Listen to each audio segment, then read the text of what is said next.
what, have fun, play aggressive. It's the Western Conference. They are one of the better Bantam teams that have been part of this program. I was part of one of the first ones, and hopefully this will be the year that finally a Bantam team can win a championship. So I think that they got that in the mind right now. They know what is needed in order to be successful. Obviously, with the varsity program going back to back and pursuing another third, they really look up to them, and knowing that they really want to put in another championship towards this program. Starting quarterback DJ Fonte is a man of few words, but he did have a moment to speak with us.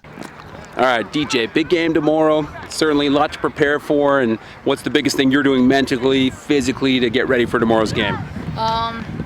Just looking at the plays, reviewing film, putting the work in at practice, not doing anything stupid at home and stuff. Okay, that's good. And obviously we're preparing for a lot of things, so what are you seeing out of Essex? What's your, what are your thoughts on what it's going to take to beat them or to just get the upper hand? Just to do our jobs. Okay, and what's the biggest piece of advice you're going to give your offense tomorrow when you take the field? Just give it 110%, run your routes, do everything that you're supposed to be doing. Coach Marco LaRusso is preparing his young group of athletes that will keep Fonte safe on Friday night, and here's his thoughts on this week's preparation. Yeah, so Essex has been our rival in the West for 2 years now. I've been part of this team, and last time we played them, we got the best of them at a fourth quarter game on a Friday night, so they're going to be coming out firing. So we're expecting a lot of pressure, especially when we're trying to pass, because that's how we make a lot of our first downs, passing the ball.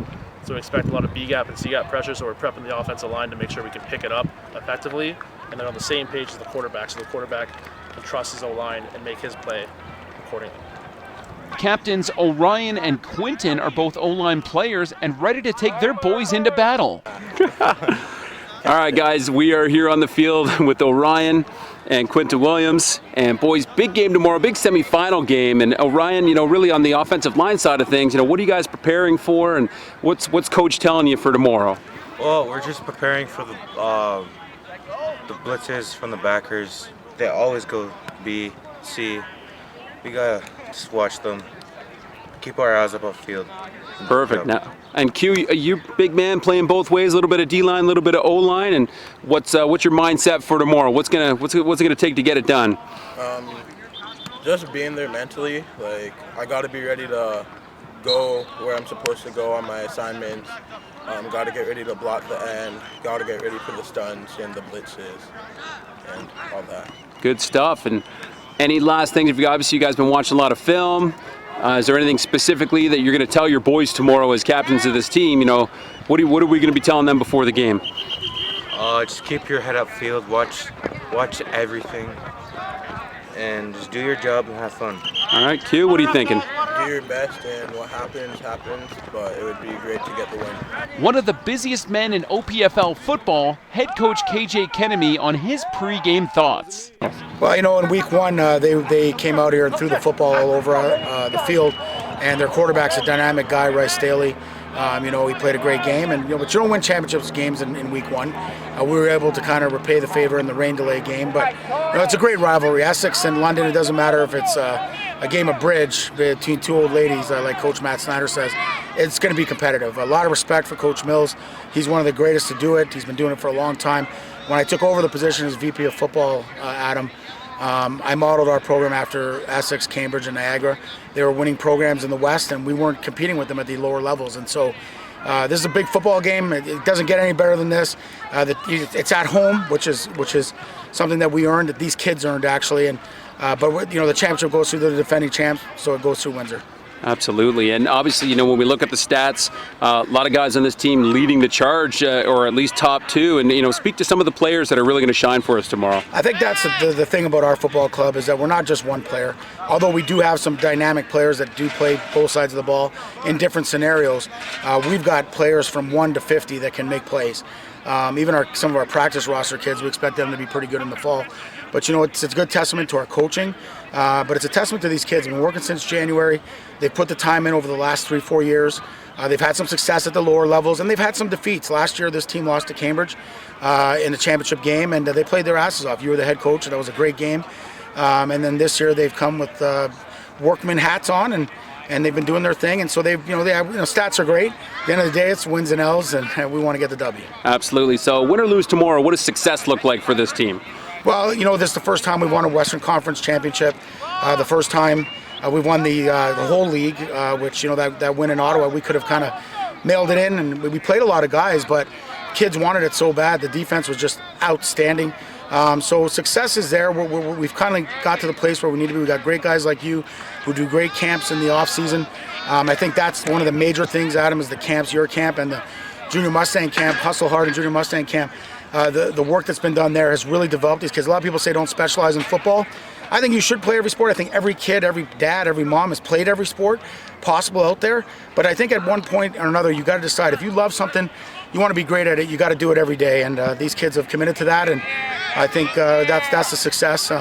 Winning and losing, there's always got to be one. And coming into tomorrow, I think it's a great opportunity for us to shine our light and show what we've got here in London. Good stuff, Coach. We'll let you get back to work. Appreciate your time. Thank you. Big game tomorrow, big semi-final game tomorrow. So what are you doing? What are you telling the boys to get mentally and physically ready for this one? Man, we're just visualizing every win. Every Tuesday we have Natasha come in. We get ready for our game. We get game prep. We get hyped. We're visualizing every snap, every hopefully touchdown, run, kick. We're trying to make big plays, get ready, practice hard, play hard. Absolutely. We played these guys before. What's success going to look like tomorrow for us? Sweet victory, that's what it's going to look like. Absolutely, absolutely. And you've been a captain on this team. You're a second-year player, and obviously the season's almost done. We got Champ Weekend next weekend. And what sort of words of wisdom are you going to pass on to these boys that'll be coming up and being a second-year player in the fall? Man, just stay true to it. Trust the process. Grind. First year I was a starter. I barely even played a snap, and now I'm playing a lot. You know what I mean? Just trust the process. They just got to do that too. The Bantam Junior Mustangs have a lot of work to do and are ready for the challenge. This has been a hard-fought season, and everyone from the volunteers to the players and the coaches and everybody in between is ready for this big game on Friday night, and we wish these Bantam boys all the best and nothing but success. Go Stangs, go!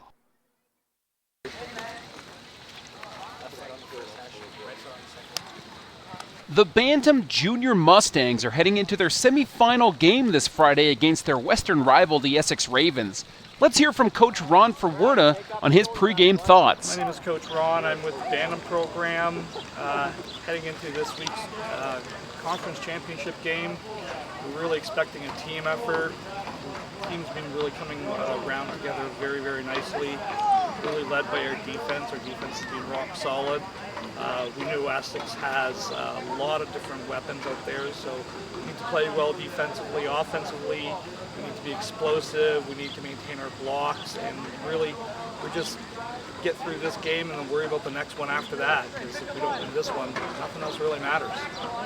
Defensive back and quarterback Rasheem Blackson takes a moment to chat about his vision for the game against Essex. Semifinals tomorrow against Essex. What's it going to take? What's it going to take to be successful on the game? To be successful in this game, I think everybody just has to do their job. Play hard, play smart, play aggressive. All right. And what have you noticed about the Essex team? What are the things that you're preparing for? Well, I know that they're not an easy team. They won't lay down for us.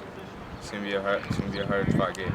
Beautiful, beautiful. And what's the biggest piece of advice you're going to give your boys tomorrow before we start playing? Just stay active, hydrate, be ready when your number's called. Alex Politis, starting Mike linebacker, is excited to get on the field and ready to put some tackles on that stat board. All right, Politis, big game tomorrow. What are you thinking? What are you preparing for? We've been working our tails off for the entire year up to this moment. We knew Essex was going to be our opponent this week.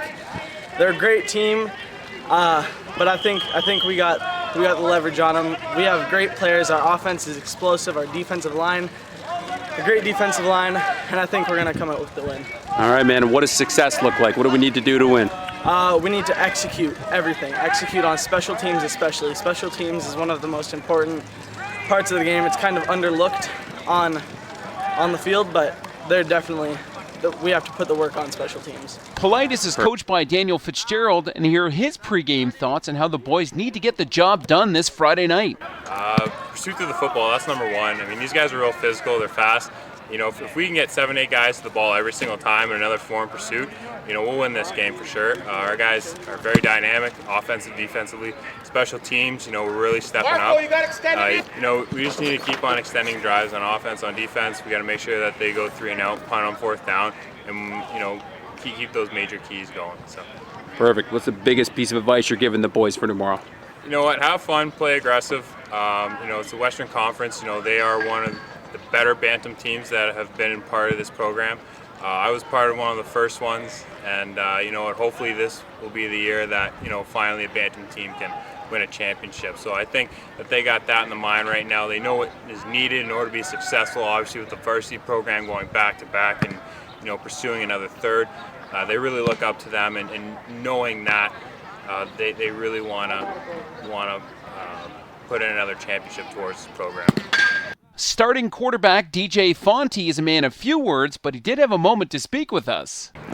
All right, DJ, big game tomorrow. Certainly a lot to prepare for, and what's the biggest thing you're doing mentally, physically to get ready for tomorrow's game? Just looking at the plays, reviewing film, putting the work in at practice, not doing anything stupid at home and stuff. Okay, that's good. And obviously we're preparing for a lot of things, so what are you seeing out of Essex? What's your, you know, what are your thoughts on what it's going to take to beat them or to just get the upper hand? Just to do our jobs. Okay, and what's the biggest piece of advice you're going to give your offense tomorrow when you take the field? Just give it 110%, run your routes, do everything that you're supposed to be doing. Coach Marco LaRusso is preparing his young group of athletes that will keep Fonte safe on Friday night, and here's his thoughts on this week's preparation. Yeah, so Essex has been our rival in the West for 2 years now. I've been part of this team, and last time we played them, we got the best of them at a 4th quarter game on a Friday night, so they're going to be coming out firing. So we're expecting a lot of pressure, especially when we're trying to pass, because that's how we make a lot of our first downs, passing the ball. So we expect a lot of B-gap and C-gap pressure, so we're prepping the offensive line to make sure we can pick it up effectively, and they're on the same page as the quarterback, so the quarterback can trust his O-line and make his play accordingly. Captains Orion and Quinton are both O-line players and ready to take their boys into battle. All right, guys, we are here on the field with Orion and Quinton Williams. And boys, big game tomorrow, big semifinal game. And Orion, you know, really on the offensive line side of things, you know, what are you guys preparing for, and what's Coach telling you for tomorrow? Well, we're just preparing for the blitzes from the backers. They always go B, C. We gotta just watch them, keep our eyes up field. Perfect. Now, and Q, you big man playing both ways, a little bit of D-line, a little bit of O-line, and what's your mindset for tomorrow? What's it gonna take to get it done? Just being there mentally. Like, I gotta be ready to go where I'm supposed to go on my assignments. Gotta get ready to block the end. Gotta get ready for the stunts and the blitzes and all that. Good stuff. And any last things? Obviously, you guys been watching a lot of film. Is there anything specifically that you're going to tell your boys tomorrow as captains of this team? You know, what are we going to be telling them before the game? Just keep your head upfield, watch everything, and just do your job and have fun. All right, Q, what are you thinking? Do your best, and what happens, but it would be great to get the win. One of the busiest men in OPFL football, head coach KJ Kenemy on his pre-game thoughts. Well, you know, in week 1, they came out here and threw the football all over the field, and their quarterback's a dynamic guy, Rice Staley. You know, he played a great game, and but you don't win championships games in week 1. We were able to kind of repay the favor in the rain delay game, but you know, it's a great rivalry. Essex and London, it doesn't matter if it's a game of bridge between two old ladies, like Coach Matt Snyder says. It's going to be competitive. A lot of respect for Coach Mills. He's one of the greatest to do it. He's been doing it for a long time. When I took over the position as VP of football, Adam, I modeled our program after Essex, Cambridge, and Niagara. They were winning programs in the West, and we weren't competing with them at the lower levels. And so this is a big football game. It doesn't get any better than this. It's at home, which is something that we earned, that these kids earned actually. And but you know, the championship goes through the defending champs, so it goes through Windsor. Absolutely, and obviously, you know, when we look at the stats, a lot of guys on this team leading the charge, or at least top 2, and you know, speak to some of the players that are really going to shine for us tomorrow. I think that's the thing about our football club, is that we're not just one player. Although we do have some dynamic players that do play both sides of the ball in different scenarios, we've got players from 1 to 50 that can make plays. Even some of our practice roster kids, we expect them to be pretty good in the fall. But it's a good testament to our coaching, but it's a testament to these kids. They've been working since January. They've put the time in over the last 3-4 years. They've had some success at the lower levels, and they've had some defeats. Last year, this team lost to Cambridge in the championship game, and they played their asses off. You were the head coach, and that was a great game. And then this year, they've come with workman hats on, and they've been doing their thing. And so they have, stats are great. At the end of the day, it's wins and L's, and we want to get the W. Absolutely. So win or lose tomorrow, what does success look like for this team? Well, this is the first time we've won a Western Conference championship. The first time we've won the whole league, which, that win in Ottawa, we could have kind of mailed it in. And we played a lot of guys, but kids wanted it so bad. The defense was just outstanding. So success is there. We've kind of got to the place where we need to be. We've got great guys like you who do great camps in the off season. I think that's one of the major things, Adam, is the camps, your camp and the Junior Mustang camp, Hustle Hard and Junior Mustang camp. The work that's been done there has really developed these kids. A lot of people say don't specialize in football. I think you should play every sport. I think every kid, every dad, every mom has played every sport possible out there. But I think at one point or another, you got to decide if you love something, you want to be great at it, you got to do it every day. And these kids have committed to that, and I think that's a success. Winning and losing, there's always got to be one. And coming into tomorrow, I think it's a great opportunity for us to shine our light and show what we've got here in London. Good stuff, Coach. We'll let you get back to work. Appreciate your time. Thank you. Big game tomorrow, big semi-final game tomorrow. So what are you doing? What are you telling the boys to get mentally and physically ready for this one? Man, we're just visualizing every win. Every Tuesday we have Natasha come in. We get ready for our game. We get game prep. We get hyped. We're visualizing every snap, every hopefully touchdown, run, kick. We're trying to make big plays, get ready, practice hard, play hard. Absolutely. We played these guys before. What's success going to look like tomorrow for us?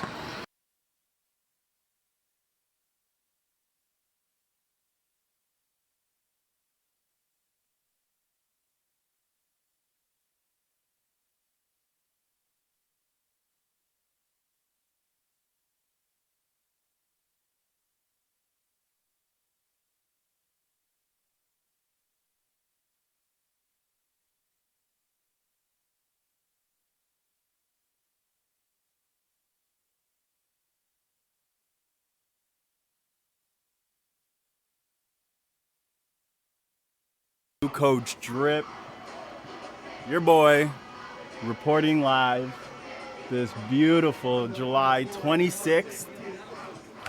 It's a balmy, I would probably say 31 degrees. The London Junior Mustangs Bantam program is faced up against the Essex Ravens Bantam program. Both programs highly touted, highly esteemed within the OPFL. Touted is one way to put it, partner, but we got to talk about the cream rising to the top, and that's what we're seeing here in this Western Conference Bantam OPFL action here from TD Stadium on your Friday evening. But they say third time's a charm, Mr. McKay, and maybe you can talk about the two previous occasions these two teams battled it out. The Ravens actually have a victory in the regular season, but it came right here at TD Stadium against the Junior Mustangs. I was trying to tiptoe around the point, and thank you for introducing yourself, my colleague, the star of the show, Mr. Johnny Urban, the legend himself.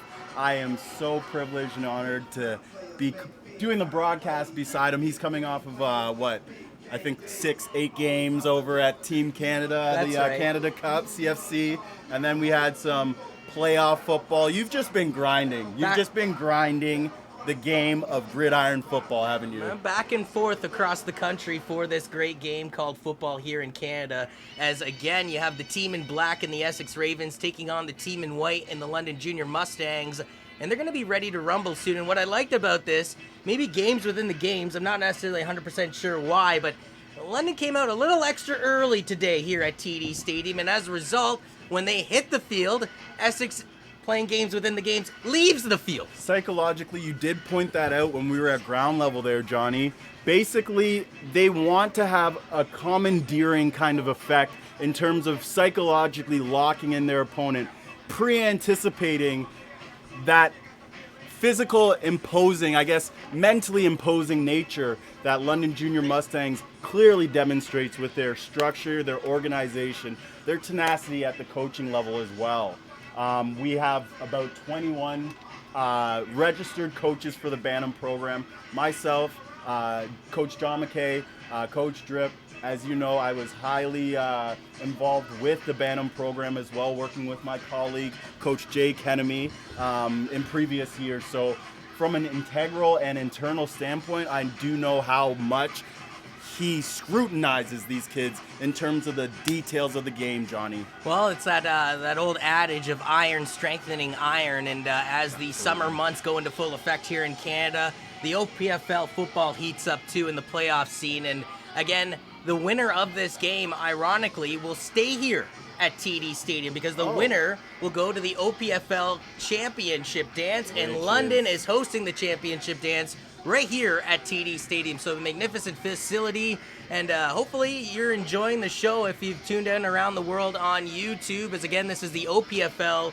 Bantam Championship action of the Western Conference to see who goes to the final dance with, I believe, if I'm not mistaken, Cambridge, the Lions as they're known, against the Ottawa Sooners, taking place tomorrow. In the, the beasts of the East versus the best of the West.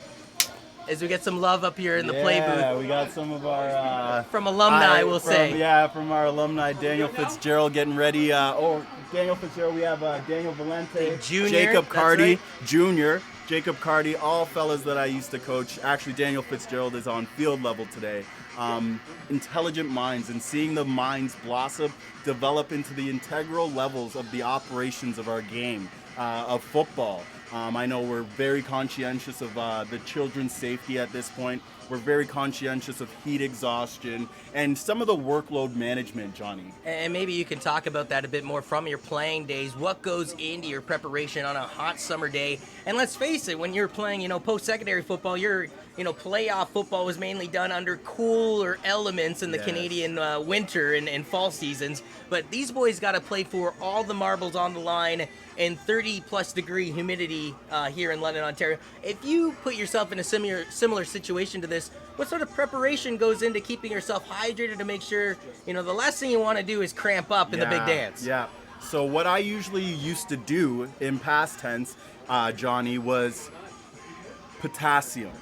Bananas. Yes. Right. Bananas are loaded with potassium, but sometimes you can't physically ingest that many bananas in the amount of time, or you'd be bringing in literally what do you call a bunch? A vine of bananas. We'll say a bushel basket of bananas. Of bananas. A plethora of bananas. So what we ended up doing, an ingenious move, Johnny, is we would take baby food, flavored baby food packed with all the nutrients, including potassium, and just gorge that down in our lockers. That way we're preventative of cramps. And then when you're on field level, you're always making sure you remember your water. It's almost like a gas tank.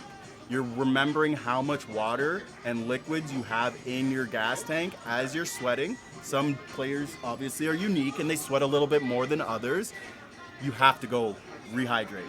Even if coach is yelling at you, you have to go rehydrate, because you're absolutely right. Game time scenario, can't cramp. This is too important. 6 p.m. local time will be the kickoff for this OPFL Western Conference Bantam Championship game. We're about quarter two here in the pre-game show with John McKay and yours truly, Johnny Urban, taking you through.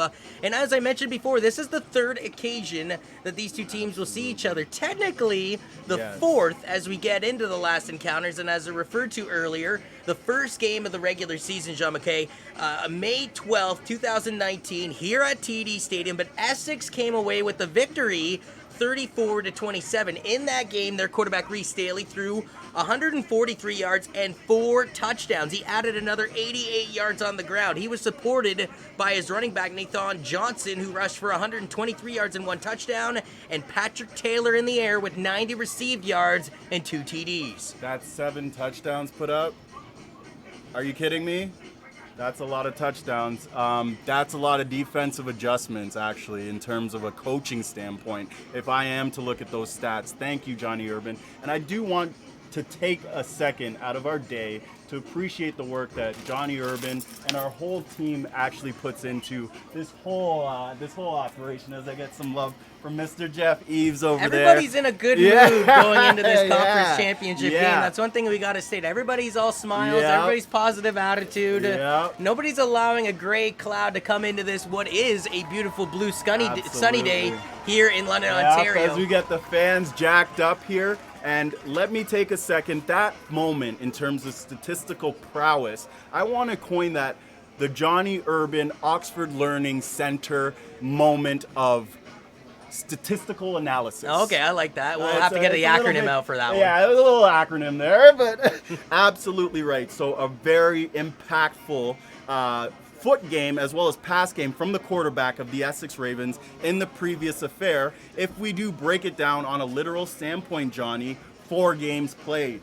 I know there was a weird mix-up where a game had to be postponed. Yeah, we can go into that too. On June 1st, these two teams were going to play for a second affair already in the 3rd week of action of the regular season at Alumni Field in Windsor University's campus, and that was actually London flipping the switch. Now, ironically enough, Essex looked like they were going to get the regular season sweep and break out the brooms as they had a lead late in the 3rd quarter of play. 16-7? I believe that was the case, my friend. And essentially, well, the thunderstorms and Mother Nature did not allow that game to conclude that day. And because not a single play was made in the 4th quarter, technically that wasn't an official game just yet. So several weeks later, to play 1 quarter in roughly 2 minutes plus of football, London went back on a bus down to Windsor on a Friday evening, only to prevail 21-16. And after the 4 quarters of play was all said and done, the quarterback DJ Fonte threw 17 of 26 passing for 307 yards,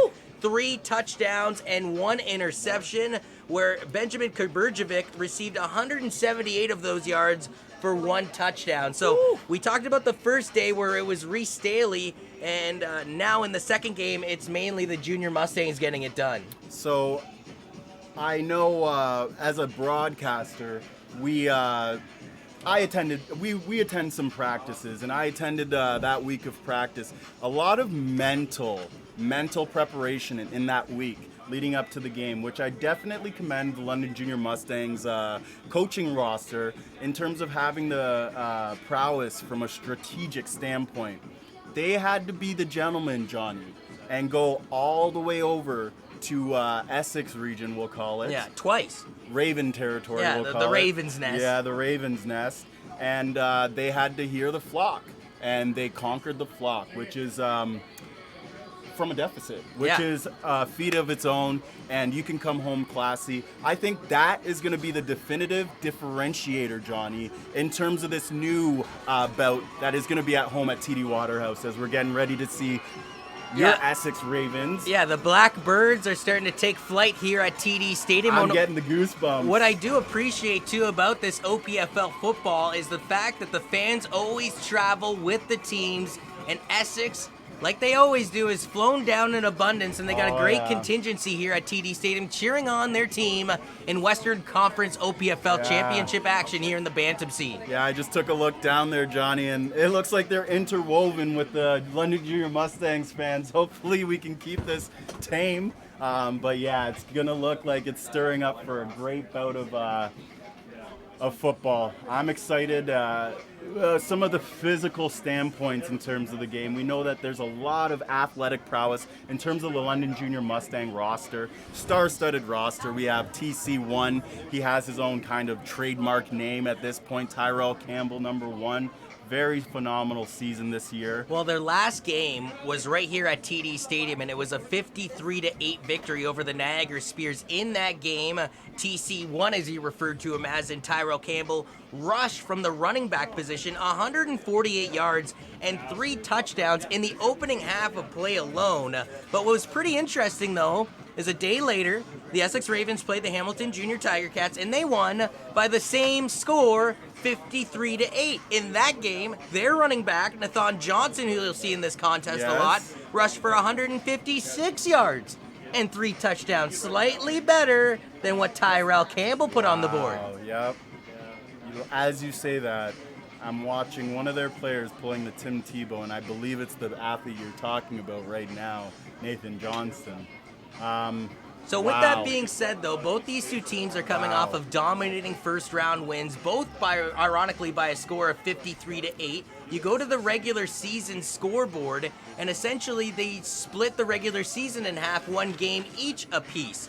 Who do you give the advantage coming into this game, though? The team that won their last encounter in the London Junior Mustangs, or the team that won in the last encounter here at TD Stadium, being the Essex Ravens? Again, let me tap into that uber potent well of information, Mr. Johnny Urban. I believe the Stumble Bumble prediction this week was, let's just say it faced some adversity. Well, the writer of it definitely faced some adversity. I don't know if the actual article faced any adversity. The people went right after the article here in London, though. Yeah. And essentially, Stumble Bumble has it for a 30-24 victory here this afternoon for these Essex Ravens, not the London Junior Mustangs. Wow. Let me smooth out my bucket cap as I counter, my friend, with my rebuttal. 27-21. London Junior Mustangs as we get the graphic up. Thank you, perfect timing. And we got some, movement up here in the London Free Press Media Center as one team has lined up at their end zone, ready to go to action into the Canadian National Anthem. And looking at a gigantic number of captains. How many captains are out there in a silver bucket, my friend? Because it pales in comparison to the amount of black uniforms Coach Mills sent out for the visiting Ravens. So we inquired about this last week, my awesome colleague Johnny Urban. I did my research. It's apparently graduating members of the London Junior Mustangs program have been brought up to captaincy to pay homage to their work, toilage that they've put in. And it appears like London actually won the coin toss, but they've deferred to the second half, so they will kick the ball away. Bill Belichick movement right there. I love it. It's something that KJ Academy seems to do a lot when he wins the coin toss. Now, we should mention 30 degrees roughly around the time of kickoff, with the humidex around 33 degrees. A light wind of up to 22 degrees gusting from the southeast direction that may or may not play a factor on the kicking game. When you consider these two field goal kickers between each other have a total of 3 field goal attempts in the regular season. Absolutely. But we're here in the postseason, championship postseason. You'd expect that this game could, dare say could, come down to the kicker. As you speak to a former special teams coordinator, absolutely pivotal. You're absolutely right, Johnny Urban. Thank you for touching on that. I believe that the game will come down to a turnover. And it does look like we're heading off to the national anthem here at TD Stadium. OPFL Bantam action on the other side of some national patronage.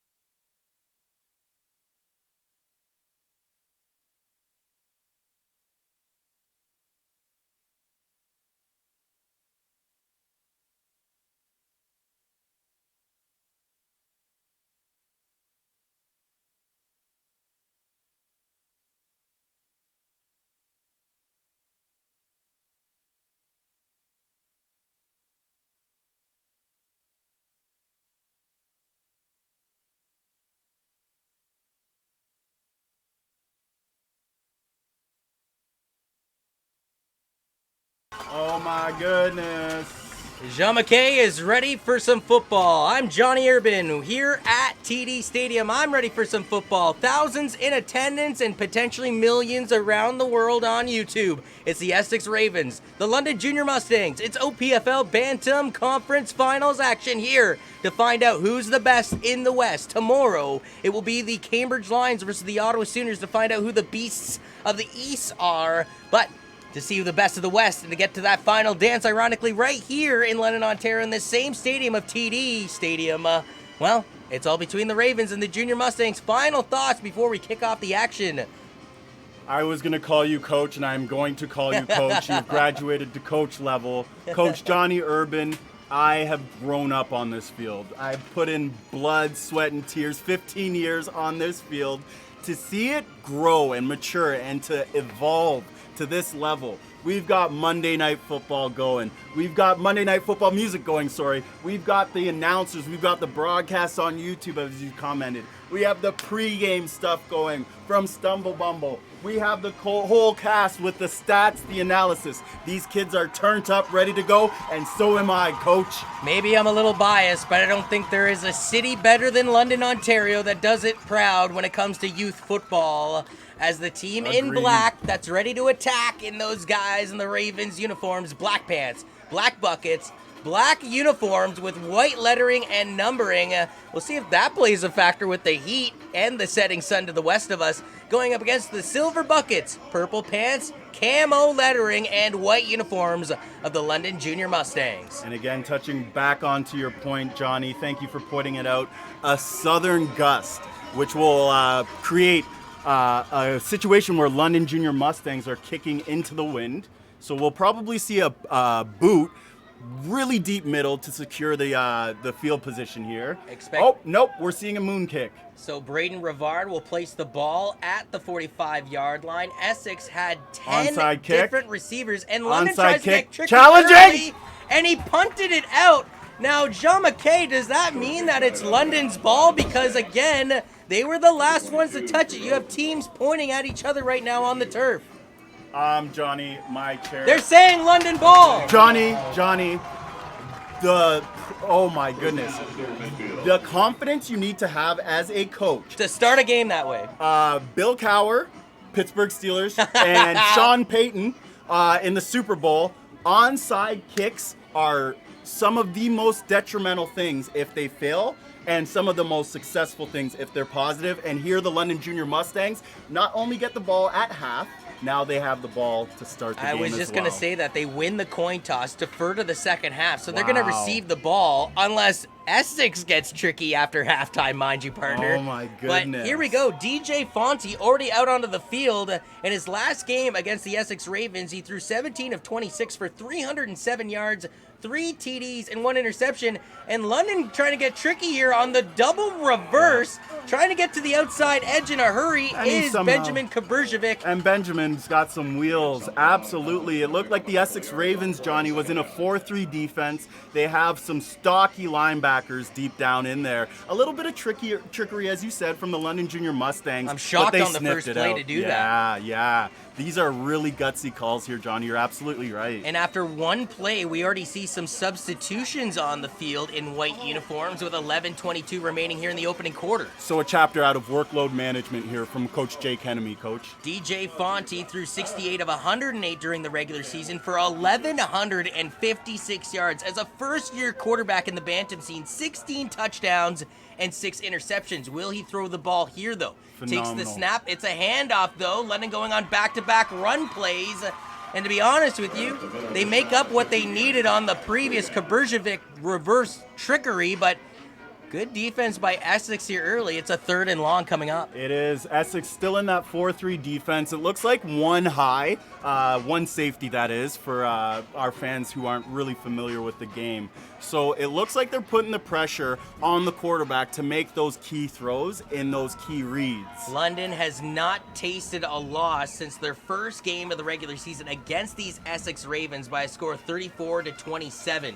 As Fonte takes the snap. A 3rd straight run play by the Junior Mustangs. Tyrell Campbell trying to get down. Oh, that might be a horse collar. What? Actually, it was That's his awkward. neck guard that appeared to be ripped off. Now and there's Campbell a flag. threw the ball. That's unfortunate. And a plethora of flags come out here, Jean McKay. So unfortunately, some discipline issues for Tyrell Campbell at the end of that. Yep, so he was getting into a little tussle match there, colleague, with Nathan G, number 90, and number 66 there. I'll get you the name, Dean Faka. Now, what was bizarre about that play, though, was when the original tackler went in on the play for Tyrell Campbell, it looked like a piece of equipment literally ripped off of his neck. He almost looked like a cartoonish mummy being unfolded in front of us. That stopped the play, but Tyrell Campbell essentially stopped in his tracks, And essentially, after a bit of tussles, maybe some words that were said, Tyrell threw the ball at the Essex Raven. A little shoving match. And as absolutely. a result, that should be a 15-yard penalty against the home team. Colleague Johnny Urban, And my a man. loss of down, by the way, partner. Wow, my man. Wow. This is huge. In terms of a game that we both scripted to be very crucially close, you can't have these mistakes in discipline. You can't have it, Johnny. Braden Rivard will go out to punt. During the regular season, he had 5 punts for 131 yards. That's an average of 26.2 yards per punt. Now, Johnny, number one's back out there after an infraction. Don't you have to sit out 3 plays? No, not okay. on the infraction, partner. And in fact, weak kick. Benjamin Kaberzovic is the one that actually boots this one away. He does get a kicker's roll as it goes out of bounds at the 41-yard line, and Essex offense for the first time in this game will take the field. And that was Tayshawn French Robert there, who was looking to field the return, but it was an errant punt. Didn't really necessarily need to do much as it wobbled out of bounds, and they get the ball at around the 41, their own 41 here. Reese Staley and his offense goes back to work for the first time this afternoon. He completed 36% of his passes so far in the regular season, 27 of 75 for 558 yards, 8 touchdowns and 4 interceptions, but then he rushed for another 5 touchdowns and 363 yards. Here he is right behind the line of center. He's going to hand this one off to his running back, and Nathan Johnson will get about 5 yards on this play. And this is a gentleman that throughout the regular season averaged 98.8 yards per game. Tackled by Ethan Tran, a staple of the London Junior Mustangs Bantam program here. Tran during the regular season had 48 total tackles, 2 forced fumbles, 1 interception for a TD, and even a safety, which is pretty hard to do in this style of football. You usually see the safeties being conceded by the punters. 8:55 remains in the first quarter of play. Second down for Essex. Essex again is going to go back to the run. Oh, beautiful, beautiful. Big stop right up the middle by number 40 there. That's Politis. Alex. And, I mean, he was jacked up before this game, and you can tell it's one thing to talk, but you got to walk the walk. That man came from the strong side. They're running a 5, or looks like a 4-3 as well, but they creep their weak side linebacker up to the edge, Johnny Urban, if there's not a man showing on the line of scrimmage from the Essex Ravens. So we're seeing Shane McLennan, or Wesley McLennan, sorry, that's Coach Shane, his son, is creeped up on the line here closest to us here in the booth. Third and short, Essex in the gun. 3 will swag to the line with 3 options to the right side. Another run play and nowhere to go as it's number 40 cleaning up the action yet again for the guys in white. Yep. And that's the defensive presence that you need if you're London Junior Mustangs. A scapegoat tactic. You took the big penalty early. You have the little bit of a discipline kind of fix up with your star athlete, Mr. TC1, the trademark Tyrell Campbell. But from there, now we progress. Politis had 7 tackles of his 36 in the regular season for a loss. That was a massive tackle for a loss on third down to force the punt from Brody Kautowick from the Essex Ravens. And London almost jumped there. They got lucky. They do get the ball away. Big boot. Big This kick. one will go out of bounds roughly around the 30, and London's offense will go back out there. They're going to say from the 29 now. And I'll throw this at you. You saw both teams' offense. Usually that's the first drive. You're kicking off the rust anyway. But if you're London, what sort of adjustments do you want to see here early? If you're London, some of the adjustments you want to see your offensive line get some push. We call it flow if you're a defensive guy. You don't want to be flowing backwards. You want to be flowing forwards. Inversely, if you're on offense, you want to be flowing forward. That's on run plays, as we saw with Tyrell Campbell on the inside on those powers, as well as those RPOs, where you're starting to see some of those trickery plays. But as we know, Coach Jay, the chief strategist, he layers a couple of things on top. He puts some sugar and cream on there, doesn't he? Doesn't like his coffee black. No. Watch out for number 44, Carter McIntyre, who had 31 total tackles on the outside edge, with DJ Fonte sending one individual from the left to the right side. Yeah, there's Looks too like much a motion. flag Yeah. on this play, and it might be procedure against the offense. Yeah, buddy, there's way too much motion, it looked like. Actually, from the defensive standpoint, that did trigger some movement from the offense there. It looked like they were playing a little bit of games on the defensive line there. They showed a 30 front, and then their linebacker, number 28, let me get you the name there. That's Joseph Abalula, just jumping back and forth, and it got our London Junior Mustangs player, I believe number 99, a little skittish there.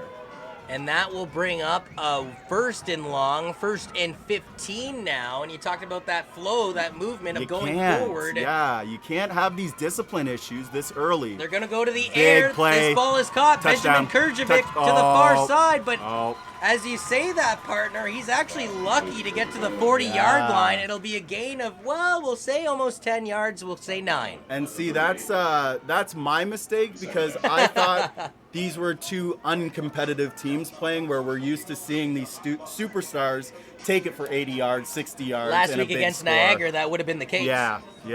Not so much here. Great open field tackling. That one coming from a perimeter player over there, number 88. He's pretty lanky. He's pretty tall. You'd think he's a wide receiver. Malachi Jackson. He is listed as a wide receiver, but he is playing two ways here in the playoffs, Johnny. Officially, a 2nd and 6 coming up here with 6:06 remaining on the clock. A play action. DJ Fonte into the air. Careful. Great defense by the Ravens, specifically in number 5, covering the intended target in Ethan Tran. Gavin Bastian, the DB, right there in terms of blanketing the mirror image of that screenplay, Johnny Urban. Absolutely dangerous play from the London Junior Mustangs. Opportunity lost.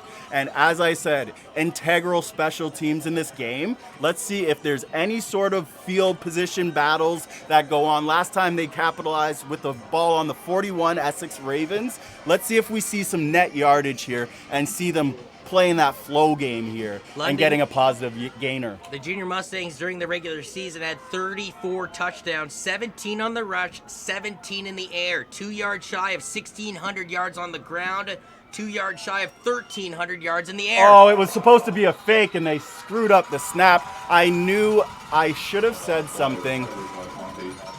Usually, I don't know why, but in OPFL, teams add in 2 defensive backs, halfbacks, or money is what they're called in the Canadian game, into the box on punt return, which influences all of the men on the offensive side, on the punt team, to go max protect. So it influences more trickery, more games that you can play, as we've tried to see a direct snap. Unfortunately, the cohesion there from London Junior Mustangs wasn't there. Opportunity lost. Benjamin Kurjevic for his 2nd punt of the day. Unfortunate.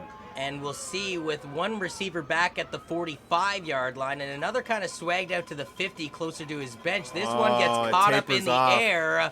It'll be not enough yards. Now, the ball was fumbled away, but London was way too close to the kick returner. So despite the fact that London would have had an opportunity on that, it's a 15 yards, no cover play. Yep, and Johnny Urban. That's tough when the ball gets caught up in the air like that. I said it a minute and 30 seconds ago. Very pivotal for the special teams to really gain that net margin. It's a field position game. It's a game of inches. I hate to be cliche, but it truly is. And you can't make these mistakes and be self-destructing. Not in playoffs. I mentioned how London had 34 touchdowns during the regular season. Essex, with their offense back onto the field, had 34 touchdowns on the rush alone. They also added more touchdowns in the air, 9 of which to complete the season with 43 total touchdowns. Now, interesting to note, 1st and 10 play coming up. Essex will go into the pro set formation with their quarterback Reese Staley. We're gonna see that. Deuce look, and we're gonna see the splits. He's gonna go deep. Intended target is open, just over the outstretched arms as he was trying to corral it in. And number 82 for the team in black, and Brody Cowdewick. And he's their star maker there. I know I kind of use that term as a Coach Drip term I should probably patent. But he is their star maker in terms of making flashy plays occur. He can change the flow of a game. It's your X factor, if you will. He's the kicker. He's their rusher and receiver. 510 rushing yards on 26 carries for 7 touchdowns. 271 receiving yards on 11 catches for 2 TDs. Back in a similar pro set goes the Essex Ravens. Pressure coming from the other London. side, great coverage, great And catch. the pass is complete. Great job by Essex to hook it up there on the second down play. And that is Kevin Neve, number 78. He's actually a tight end, listed as a tight end, which you don't usually see. We usually see just wide receiver, and they play in the tight end set. And so a again, definitive big body here. We're seeing plenty of substitutions from the guys in white uniforms on both the offensive and defensive side of the ball, as I believe it was number 57 for the team in white coming off on this last play. Under 4 minutes remaining now in the opening quarter of play, still scoreless here from TD Stadium. Essex trying to change that here with the quarterback behind the center.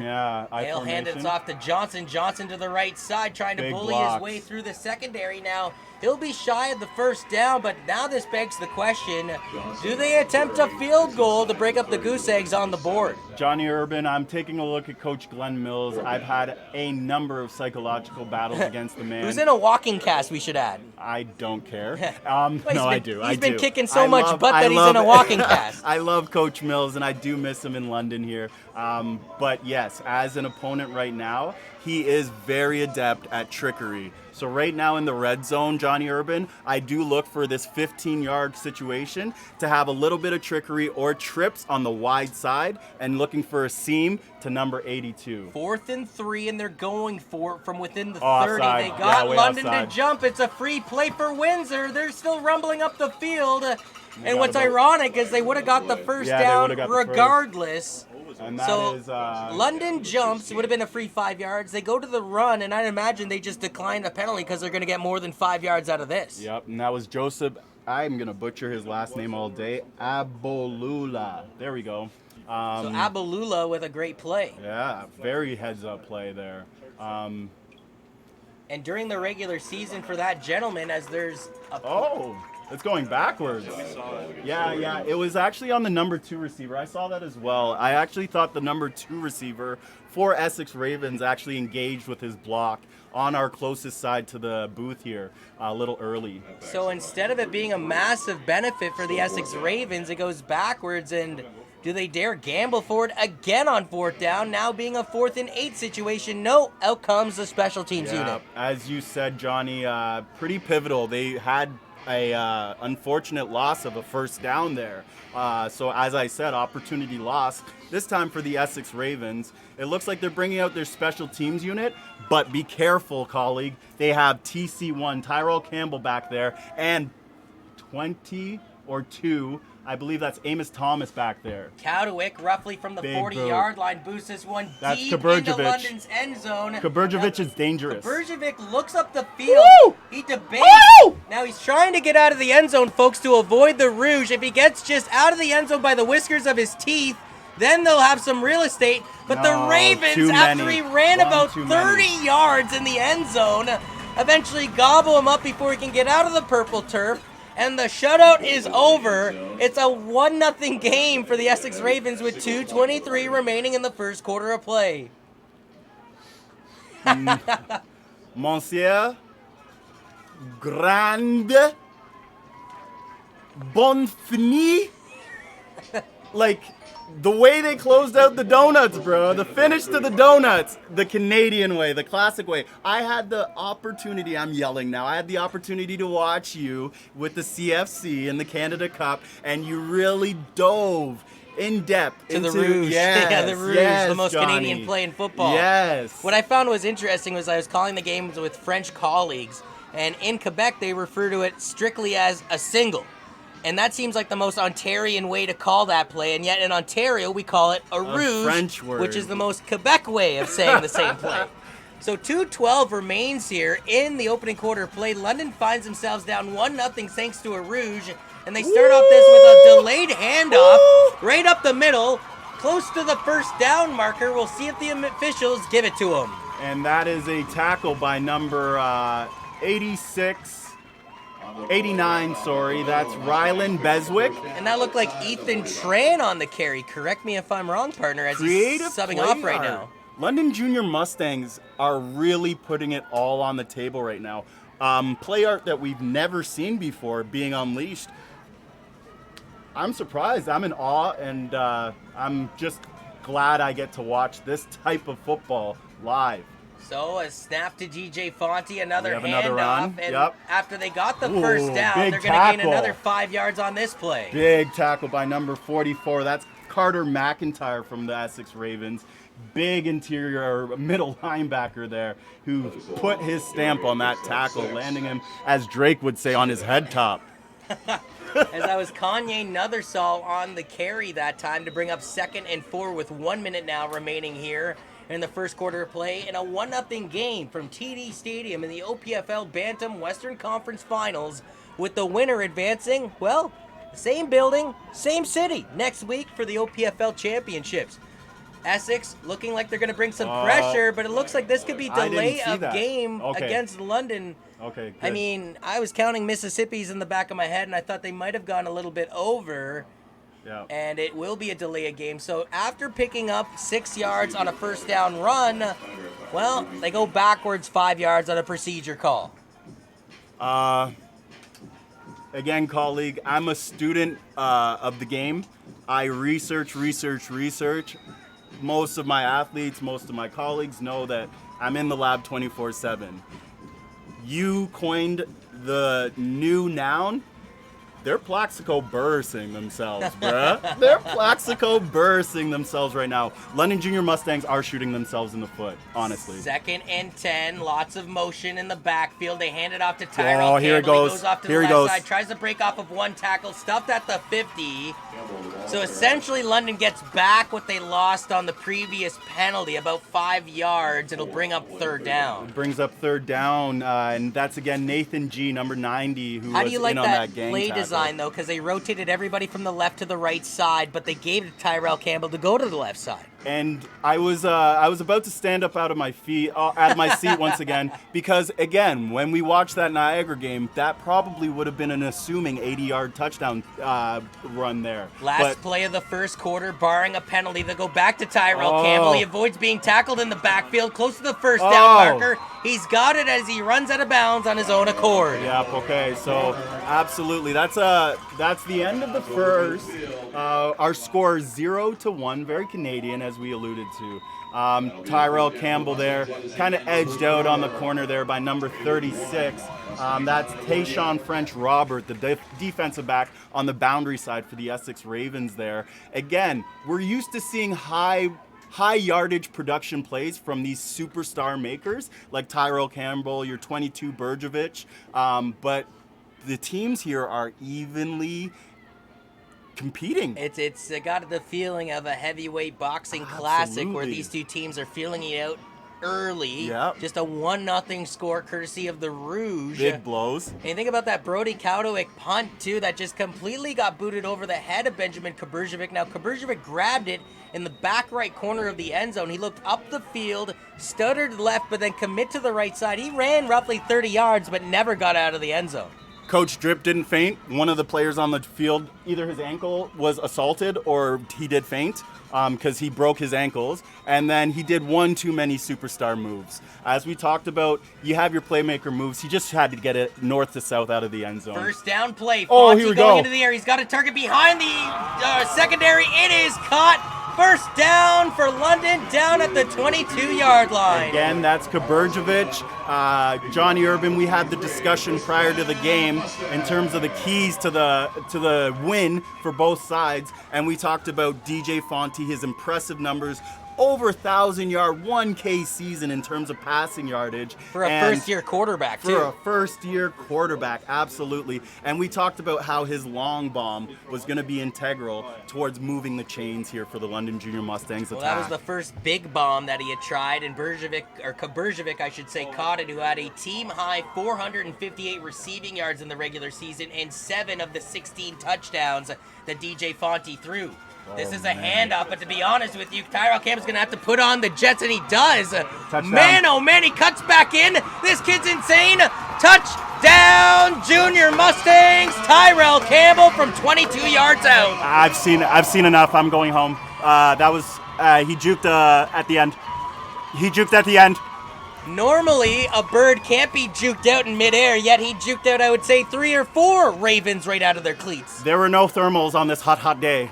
They were riding no hot waves. they were getting juked out of their sneakers. So after not getting any points in the opening quarter alone, a minute and 12 seconds into the second quarter, 23 yards out, Tyrell Campbell strikes. And this is a gentleman that had 3 rushing majors in the opening quarter of play alone against the Niagara Spears in that 53-8 victory last week. A big psychological blow to the Essex Ravens here, as we were seeing that kind of claim for momentum here, as we see the PAT is good. And that is instrumental too, because how many times have we seen, well, not just in the provincial level here in the OPFL, but I've seen it at the Canada Cup where a mixed extra point could come down to being the difference. Yes. Don't ask Team Ontario that in the bronze medal game. Last play, unfortunately, a gutsy call either makes or breaks you. I support gutsy calls whether they go right or wrong. It's a learning experience. It's development, and you only can get better from that. It's how you respond. So I enjoy the gutsy call. It's like Bill Belichick against the Indianapolis Colts, 4th and 6. Yeah, I mean, big-time players make big-time plays. Yeah. That's in the introduction song for the London Junior Mustangs when they stormed the field here at TD Stadium. Yep. But Tyrell Campbell, man, oh man, mama, there goes that man from 23 yards out. Thank you for the prime time quote. Let's just go ahead, get this kid into the pro ranks and pay this man, because this kid is probably going to go off. He's starting to go off. He's habitually gone off. He's TC #1, and that great edge run, as we said, Coach Jay layering a couple things. We saw that kind of trickery to start, but then he went with the vanilla end around to TC1, his playmaker. A habitual goal line stepper is Tyrell Campbell as we get our first big football hit of the game on the kick return to the 34-yard line. That's number 36, Tayshawn French Robert. We saw him on the defensive side. He just got clapped by the London Junior Mustangs. I do believe that was Mr. Politis on special teams. He's on been defense. huge. Yeah. Adam he's Melrose, jacked up. our own producer, director, and overall great guy, interviewed him earlier this week.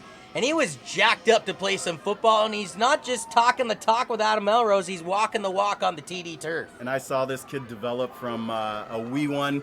He was really shy his first year, and now he's really taking command. I love it. Essex looking to respond. Oh, here we go, a pitch. Play to the left side, but a tackle for a loss by the Junior Mustangs. That's Tran. I don't even have to look at the number. That's Tran. Ethan Tran, 7 of his 48 total tackles in the regular season for 4 a loss. Add 1 here in the postseason. As we see the Essex Ravens, Johnny Urban, going to a more traditional formation with the I formation under the center, the quarterback here, taking away a little bit of his versatility. Yeah, and that's the biggest thing for this quarterback in Reese Daly during the regular season. 363 rushing yards on 63 carries. That's 5.8 yards per carry. We've yet to see him do that in this game. Watch for the blitz on the outside edge by the Junior Mustangs. Daly's going to go deep. That's pass interference. Now, there was blatant pass interference. And wow. And he's not going to get the call. That's Patrick Taylor, who had 2 touchdowns in the first game of the regular season against London. And that is, I'm trying to get the number for London. Are they just going to call that incidental contact, though, partner? Because that looked like blatant pass interference. That's Caden DeBoer, number 23 on the edge from London Junior Mustangs there. Absolutely, Johnny. They were hung up. We both saw that. London got away with a penalty right there, and a massive penalty, as that would have been a first down. There must have been a ketchup stain on that official's flag because he was embarrassed to pull it out or something. It was blatant. Here we see a double deuce. They go back to their gun formation. 3rd and 12. The quarterback is going to run, and he steps out of a shoestring tackle, but then he's met by the Charlie Brown pile near the 40-yard line. He gets close to the first down marker, but he'll be about 2 or 3 yards shy. Yeah, he's taken down by number 2 in there. Again, Alex Politis coming out of the bottom of the pile. Just having a highlight reel game right now. This first half is something of sensation. You're absolutely right. Glenn Mills electing to finally let loose some of his horses, no pun intended. And a little bit of production there, but not as much as we expected, as we see their punt formation now coming onto field, Johnny. It was interesting. He needed to get 8 yards on that play. He's averaged 5.8, and he's shy of 2. So the math all works out on that last play as Brody Cowdewick will go to punt this one away. Low. Had to angle it away or he would have been potentially blocked. Now on the return. Too much east-west. Benjamin Kaburjevic receiving a block from Tyrell Sealed. Campbell. It's now sealed. getting another block as he goes past midfield into Essex territory. Avoids one tackle. Steamrolls over another Raven past the 30. And just like that, a big special teams play puts London right back into the Ravens territory. Wow, that was very impressive. Good patience there. Obviously, as you saw, I'm a little bit too excited there as I was trying to... Well, the fans are getting excited here at TD Stadium too because finally they're starting to see some offense. And there we see finally some of the fruits of his labor. Coach Greg Baker there, Mac Baker, of course, his son playing at the other level at quarterback. Special teams coordinator there, finally seeing some production there as we see a player down. Yeah, That's is Kaburjevic. a London jersey down at the 42, and if it is Kaburjevic, that could be a massive loss for a guy that helped this team on the punt returns in the regular season for the London Junior Mustangs. They had 13 punt returns for 275 yards. That's an average, an impressive one, of 21.2 yards per return, and they had 2 TDs from that gentleman at hand, and unfortunately, if he is banged up, although he gets up under his own feet, which is a good sign. Yep. And this moment kind of gives us a second to reflect. The London Junior Mustangs are pleased to announce their legacy campaign, A Home to Call Our Own, fundraising initiative. This initiative will be a multi-year project designed to aid in developing our own football facility for future games and long-term longevity of football. And one of the ways to pledge if you're in attendance is a Toonie touchdown drive, and with Tyrell Campbell staggering it out from 23 yards, hopefully some Toonies were collected for the new facility out of that one. Absolutely, as we see the Essex Ravens in a 5-2. Oh man, what in a 5-2 linebacker tackle on front. Kanye Nethersall. Absolutely, that's number 90 here. Let me grab the name of that giant man. Number 90, Nathan G has been popping up a lot on the Essex Ravens. Yeah, that's not the first time you've said his name in this game, partner. So he's really the staple of their defensive line, it looks like, for the day. Somehow Kanye Nethersall got a yard at that play despite taking physical punishment. Yeah, that's a hard-earned yard. 8 minutes remains in the opening half of play. 8 points are on the board. 7-1 is the scoreboard. A Rouge and a Tyrell Campbell touchdown have got us here. Now Fonte rolls out of the pocket, under pressure, completes the pass to Tyrell Campbell, who gets off of 1, not 2, but 3 tackles, spins off of the 4th one, cuts back into the end zone. Touchdown Mustangs from 26 yards out. Tyrell Campbell gets it done again. YouTube, this kid is going to break the internet. This kid is going to give Coach Drip some sort of cardiac arrest. His 23-yard gallop was impressive. This 26-yard run after he broke off of 3 tackles, span off of another, and then stiff-armed a 5th into the end zone was something out of a Madden video game when it's on rookie mode, my friend. He stopped, moved a man with Jedi forces, and then spun. I've never seen that in football. They call it in basketball the stop, pop, and lock it, but he did it in football. Thank you, Johnny. It was speechless after that. Tyrell Campbell, we didn't even know if he was going to be at the running back position in this game. We thought it was more of a bluff move sent out there by Coach KJ Kenemy and his coaching staff last week against the Niagara Spears. And after both teams prevailed last week, 53-8, London beating Niagara, Essex beating Hamilton, it's now a 14-1 scoreboard here at TD Stadium with 7:38 remaining in the first half of play, thanks to 2 Tyrell Campbell doozies. No need to be dejected if you're the Essex Ravens. Absolutely right, Johnny. Lots of time left. But I do want to bring the stats to life in terms of everything that you're demonstrating for our beautiful fans on YouTube. This is now a situation where it's a 2-possession game. They wanted to get the onside kick, and they wanted to get the ball at half. They have now accomplished that. This now opens up the entire playbook for a guy who is habitually immense in terms of his football IQ on offense. So with as Jake much Hennemy. as we're saying, hey, there is a lot of time for Essex, you still have to think there is 7:38 remaining in the opening half. It's a 2-possession game. London, in theory, is getting the ball back. They try and get tricky again, but great special teams by the Essex Ravens, and they recover the ball at the 52-yard line. By the skin of the football, Essex got it back as London again tried to get tricky with it. Yep. Are they getting tricky with it, though, because they're confident in those plays, or do they have a lack of confidence in their kicker getting it down the field? Not even close. Johnny Urban, I had a chance to interview Coach Jake Hennemy, actually at his own residence. A really personal one-on-one dialogue that I had I love with his him. AC there. It's nice and cool. It is. The dog, not so much. Rocco, No. I love you, but not so much. The devil dog. So what we had a chance to talk about, he wanted to keep a lot off of film so that he can start using some of his more exotic plays as we see a timeout Yeah, here. 7:24 remaining in the opening half. Essex burns a timeout with their offense onto the field, but I'll stress this, though. They took the gamble there. It didn't work out. And as a result, they give their opposition's offense great field positioning to work with. For an offense that hasn't necessarily clicked at all in the opening half, now they only have to go half the distance to get their first major of the game. And let me put a little footnote on that. They're now starting to unleash their quarterback as a volatile weapon, as a runner. They're starting to claim him as a third runner. Yeah, the opening drives of the game by the Ravens, we did not see their quarterback Reese Staley go for any ganders, despite having 363 rushing yards on 63 carries for 5 touchdowns in the regular season. But on that last drive, despite coming up shy on 3rd down, they did let their quarterback run. So we'll see if they continue to do that. At the end of the day, you have to win this game to get to the big dance, so you have to empty the tank, essentially, regardless of whether you want to or not.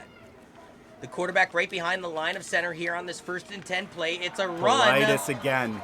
I'm gonna have to talk about something here. He's turning into the defensive player of the game. We're in the first half of action. Yep, I'm gonna have to talk about something here. I'm a former linebacker, outside linebacker. Long story short, Luke Kuechly's my favorite linebacker right now, North Carolina Panthers. He is a sideline-to-sideline player, and I am seeing renditions of Luke Kuechly. I'm going to say it right now, in number 40 for the London Junior Mustangs, Alex Politis. Now, it didn't Phenomenal. go down for a tackle for a loss for Politis. They essentially said it's about a half a yard gain. Come on. To be 2nd and 9.5 now coming up. Great eye, Johnny. Clock still becoming an enemy, though, here in the opening half of play for the visiting Essex Ravens. 6:40 remains, down by 13. 2nd and 10, we have a jumbo backfield here. What intrigue. So they for the go to Essex Nathan Ravens. Johnson as a blitz package being shown by the London Junior Mustangs. Oh. They go to the outside edge. He breaks off of one tackle. Yeah. He's got the first down and more. He'll be yep, popped yep. out of bounds around the 40-yard line. Good play art. That is Was that Brody Kotowik again getting yes, involved in the action? Yep, that was the kicker, wide receiver, now running back. As you definitely alluded to in his statistical production over the regular season. 26 carries in the regular season for 510 rushing yards and 7 touchdowns. Only averaged 56.7 yards per game, mainly because Johnson got the majority of the workload, averaging 98.8 yards per game. And Johnny Urban, we're seeing it come to fruition here as it's kind of a salt and pepper kind of connection, collaboration here. Yeah. That's right. And going back to that, I wouldn't say botched, but failed attempt at the onside kick the second time around for London. And now the offensive Essex rolling at their 39-yard line, 1st and 10. Tight end jumbo set once again. This time they're going to go towards the overload. They give this one to Johnson. Oh! Johnson, though, is tackled by Tyrell Campbell. A free safety, Phil looking like Sean Taylor reincarnate. Number 21, take the 2 out. This guy's number 1, and he wants to be known as number 1. Filling the run play. You don't see that much often in terms of, wow, free safety, Phil. The running back that got 2 touchdowns in this game just put some running back violence on the Essex Ravens number 1 stud, Nathan Johnson. Doing it both ways. You made a Sean Taylor reference there, partner. I saw the Miami Hurricanes put out their ultimate team list on Instagram. It did not have Sean Taylor. It was one of the first ones to comment going, this is a garbage list at the end of the day if it does not feature Sean Taylor. Hot garbage. They go back to the I formation. This does not look like hot garbage. This looks like a pretty decent production here, Johnny Urban, But as the they're Ravens, able to get back to the sticks. Yeah, I was just going to say, Yeah. though, they're lucky to get back to the original line of not scrimmage even. and bring up 3rd and long. Yeah, yep. With 4:55 now remaining in the opening half of play, a 14-1 game. And again, Coach KJ keeping everybody fresh on the field. That's one thing I'll just note. I've not seen the amount of black uniforms substituting on the plays as I've seen the white uniform substituting on each play. Is that Bing or Google search, workload management, period. And we could see that coming into a massive factor in the second half of this game. Absolutely. Take the war of attrition out of the game. Let the kids play at their optimal, their max efficiency. 3 run to the line 82 for the here, Ravens. seam. 82 seam. Reese 82 Daly seam. in the pocket, throws it over the top. It is caught by Brody Cowdewick at the 30, but he tries to go wide instead of going up the field, and he might be shy of 1 yard on this play. He could have had the first down, but tried to go wide instead of north. Yep. So and as a result, it'll be 4th and about 1. So now another official. Oh, really? Another official from the near sidelines Wow. runs in and goes, no, give him another yard. It's a Okay. first down now for Essex. And let's see how Coach Jay's reacting. No, he's pretty calm. Usually Cool he'd be and calm like a cucumber. Okay, it's playoff time. It's a playoff mentality for Coach Jay. Big swing there on defense, especially now that we're crunching into the red zone. This is going to be some serious stuff here, Johnny. Something that Ravens have not been able to do all Friday evening so far here at TD Stadium is penetrate the red zone. A blitz being shown from the outside edge. They're going to hand this ball off anyway, and they'll get up the field by about 3 or 4 yards. That's a rare carry by number 89. Rylan Beswick. So Beswick picks up officially, they're going to say, they gave him actually 4 yards on the spot. 2nd and 6 coming up. Out of the jumbo backfield, sorry to interject there, Coach. Workload management-wise, we see number 36 coming into the game to fill in at running back. You're absolutely right, receiving only 1 substitution for this full drive. And every time there's a substitution, they're immediately getting water. They're immediately being attended to. And that's a good sign, too, when it comes to hydration and things we were talking about at the beginning of this broadcast. Yep. Here's a handoff, Here trying we to see get another at least handoff. 5 yards on this play. And the Ravens, who, let's face it, had one of the best ground games in the league all regular season long, are now going back to their bread and butter. And according to one official, I'm not going to get tricked like the last play, they're going to say he's shy by a couple inches. This is a very important play for the London Junior Mustangs as we see and hear the fans getting into the game. We see a big run stopper, number 57, coming in for the interior at nose here on defense for the London Junior Mustangs. And now they're going to say a first down again after having a conversation. So the second straight play. Oh my goodness. Where it came down to the wire. What I find really interesting too is they had the ball on the far sidelines. Instead of requesting the chain gang, which is on the near sidelines, the officials just said, first down. I'm not having it. It's a game of inches. I said the cliche. This is net 5 yards that they have actually given the Essex Ravens that they have not earned. Now, Nope. mind you, the chain gang hasn't officially moved. The third down stick is further than the first down stick, though, which So- makes 0 sense. Yeah, they're moving it. So now the chain gang is moving, and officially, by 1 yard, the Essex Ravens are in London's red zone for the first time today. This hurts my soul. Beckett Personal Injury Lawyers is dedicated exclusively to personal injury litigation.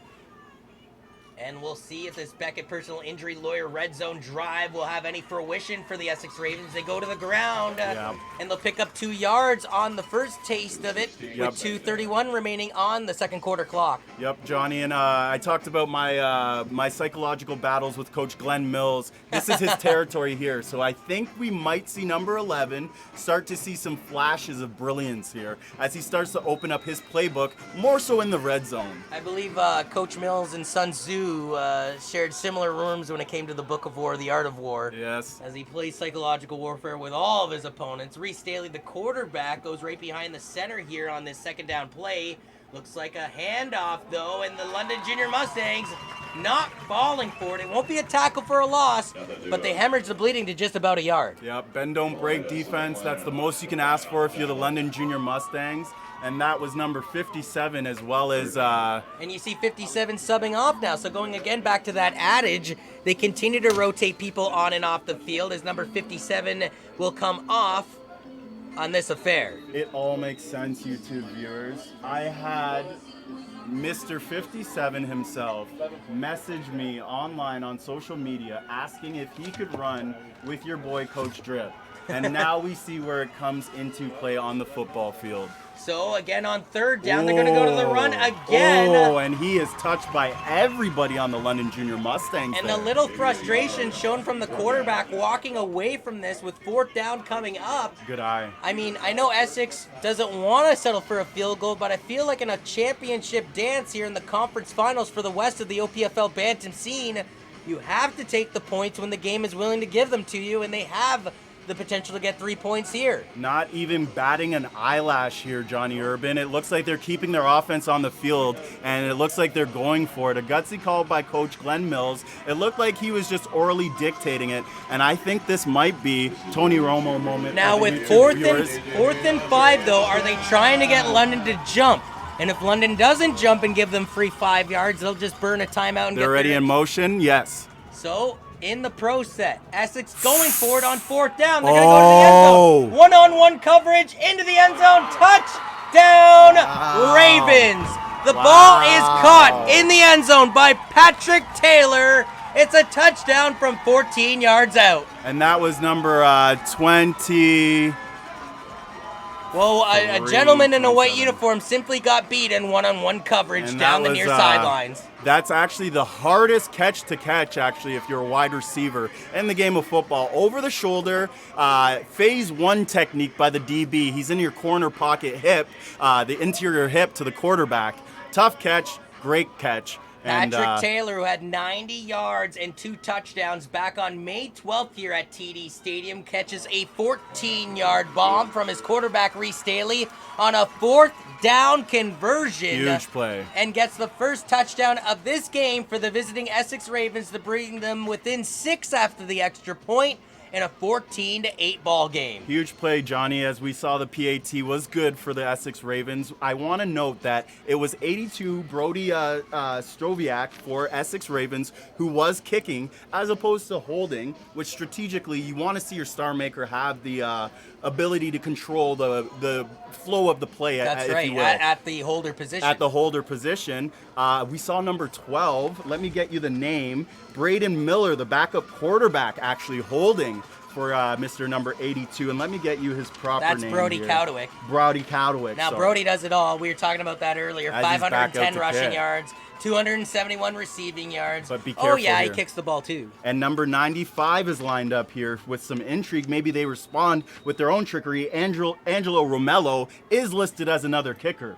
Yeah, Romanello is there too, and you got Brody Cowdewick trying to approach the ball at the 40. This is Do tough. they try and get tricky with it? $1:22 left on the clock. This They is do tough. try and get tricky Oh, with it. touch it. And the Junior Mustangs Oh, he didn't even don't look get at the it. ball. Essex receives it. Essex ball. Essex ball. The Ravens offense stays on the field.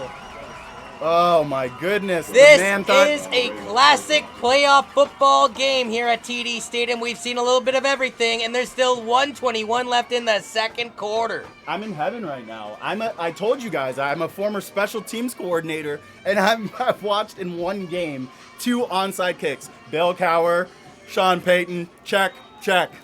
Both. I saw it. And now you got Coach Mills and Coach Kennedy going back at it with the special teams. Oh my goodness. Essex Beautiful. keeps the offense out there that just scored a 14-yard major to Beautiful Patrick pattern. Taylor, their wide receiver, had 2 touchdowns in the side. regular season. Pressure coming against the quarterback. Oh! It's intercepted at the 35-yard line. Tyrell Campbell back across the 50. Cuts through midfield. Tyrell Campbell tackled at the Essex 50. This kid has 2 touchdowns and now has an interception too. He has an interception too, and we have a man down. It was actually the quarterback, number 11. He got clapped at the end of the play there, Johnny Urban. Two guys hit him, sandwiched him. Yeah, he was in a stable of junior Mustangs all around him as he took a nasty hit as he threw that ball. He looks like he's shaky. He looks like he's wonky. He's kind of dizzy moving around here. Now, something That's a key. we have not got the chance to talk about is the future for that quarterback walking off the field in Reese Staley. He is committed to go to a prep high school south of the border in Maryland, where they expect him to play baseball, basketball, and track and field. Now, this is a gentleman that I imagine, too, has to be concerned with his own future and his future athletics as he walked off the field limping after taking a nasty hit when he threw the interception to Tyrell Campbell. I assume, though, the hits played a factor on that ball being released, which led it to being deflected to Tyrell Campbell's hands. And you know what? They're going to go deep. DJ Fonte behind the receivers. It's caught right down to the 20 after a big defensive play by Tyrell Campbell, a big offensive play by Benjamin Kaberjevic, and with a $1.04 remaining on the second quarter clock, London's back in Essex red zone. So the money that I was talking about, the two back on the Essex Ravens there, number 5, actually, they're making a couple of key. They're switching out the whole boundary side, Johnny Urban, on defense as their defensive backs coach for the Essex Ravens is fuming right now with the blown assignment. As the Canadian geese in a V formation fly south across the end zone, the London Junior Mustangs try and, well, stampede north, but they will take a timeout with 55 seconds remaining here in the second quarter of play, with a 1st and 10 coming up within the red zone from the Ravens' 18-yard line. This is how you ball. This is how you actually play football. This is ball. Well, let's Source for recap sports. a little bit before we get into the Source for Sports Center. We had an onside kick that got recovered by the Essex Ravens. Yes. They go to the air with their quarterback. It's intercepted by Tyrell Campbell. London injured. Responds by going to the air where Benjamin Kaberjevic catches it back into the red zone. So you go from losing the ball, having it in your own territory, to intercepting it, running it back into the Essex zone, one play later offensively into the red zone. Crazy. In a playoffs finals game, a conference finals game where your adrenaline is already up, the emotions are already high, you're already overanalyzing everything as a player or a coach. Wow, is all I have to say. Wow. Both teams are playing straight up out of your uniforms, and maybe you could tell the folks at home where they could get new equipment if they needed it. All right, if you want new uniforms or equipment, Source for Sports, proudly serving London and surrounding areas since 1972, inviting you to visit and receive a 10% discount on all purchases for all Junior Mustangs families. Thank you for supporting us, a top-tier sponsor. Yeah, check them out on Warncliffe Road in the red zone. The Junior Mustangs looking Again to Bergevich. Oh, no! He's used to the connection with Bergevich. I thought it was Bergevich in that slot once again. It's a new receiver. That's, I believe... Just trying to make out the number. You know, I will say this. White camo and purple lettering on white uniforms, not the easiest to make out for broadcasters. With two dudes with bifocals? Like, really? Like, where's my shout out to, How do you like that, though? On an 18-yard out, on a 1st and 10, they try and take their shot to the end zone. A lot of shots here. A lot of shots. You're absolutely right, Johnny Urban. If there's a better time to take it, or if there's an opportune time to take it, I should say, it's right around the 15, the 20-yard line. As I said, once you're on the precipice of red zone territory. And the intended target on that last play, and number 28 actually coming off the field, DJ Fonte to the near side to Tyrell Campbell. Tyrell Campbell looking for his 3rd touchdown of the day. Past the 10, past the 5 into the end zone. He's got better speed than him. Touchdown, Tyrell Campbell. The hat trick in the opening half of play. A 23-yarder, a 26-yarder, and now an 18-yarder to put his team back on top. The whole crew up here is a witness. I tried to say it faster than he ran, but he's faster than that other kid. It's Madden. If we're talking about Madden Jukes on the other side, on the Essex Ravens side, on the previous touchdown, this time we just saw speed. Madden speed 99. And he out-sprinted the guy. He was holding R2. Madden 20 recently released, and he looked like a 97 Patrick Mahomes out there just running around all day, all night. He had 3 touchdowns, folks, last week against the Niagara Spears. In that game, he had 148 rushing yards and 3 touchdowns. And now he's got, 3 touchdowns already in this one. As we see new PAT, They try to fake it. But did he get stuffed shy? They're going to No, say yeah, no he didn't get good. it. I was going to say they have new personnel as their holder and their kicker. Number 18 out to kick. Now, a he new extended face. the ball past the plane, but by then his knee had already hit the turf, and the official said no good. So London tries to get tricky with it on the point after the touchdown. They fail. It's a 20-8 game. So I got to talk about the technology that needs to be implemented in this game. I know they're young kids, this is Bantam football, but they're balling out of this league, and they need instant replays. This is bringing me to the technology. Do you need IRS security systems? Southwestern Ontario's experts in home security systems, IRS security systems. With over 25 years of experience, we can quickly identify the perfect system tailored to your specific needs at competitive prices. Whether you're looking for security camera systems, home automation, access control, or 24/7 monitoring systems, we've got you covered. We'll be monitoring the Essex offense with 41 seconds remaining in the opening half, down by 12 points. What do they do here? And dare I say, after seeing so much trickery already in this game, now I'm not even anticipating normal kickoffs anymore. Right? It's actually... Oh, and we have number 99 booting it finally. That was an interesting Moonshot. decision. It goes off Oh, the 30, off his trickles face. off of the receiver. Oh. And he's quick to jump back on top of it. I Number believe 1, that Patrick Taylor. Taylor, who actually caught the lone major of this game so far for Essex. Sorry, that might actually be number 5 here, as his jersey's a little scrunched up. Gavin Bestian. Yep, that The is. ball will be placed at the 29-yard line now with 39 seconds left. To note, sorry to interject, number 11's back out in the game. Looks shapely. So Reese Staley, like a James Bond martini, shaken but not stirred as he'll come back onto the field here.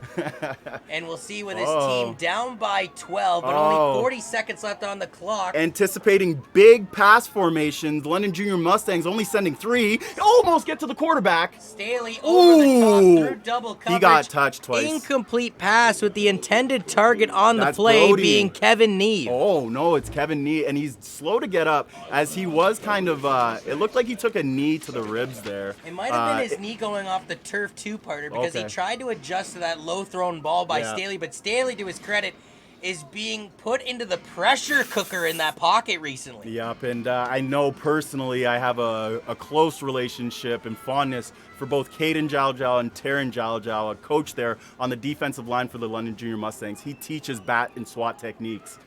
They'll go to the run. That's Nathan Johnson. Johnson, though, stuffed right at the 30-yard line. So again, Ethan Trannon on the action. The train Tran He getting hits involved. like, yes, thank you. He hits like a train, and the locomotion that he brings is just a gift to physics.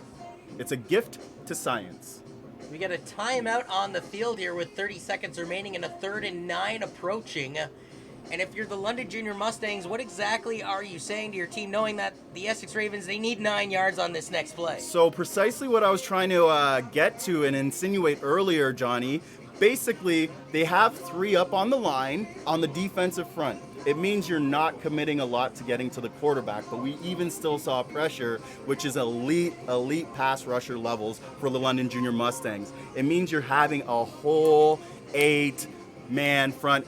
You can do so many creative things in the backfield in terms of your secondary. They have 2 men back now. They have both Tyrell Campbell as well as, I believe, that's now Bergevich in the backfield at safety for the London Junior Mustangs. Have to be careful if you're the Essex Ravens.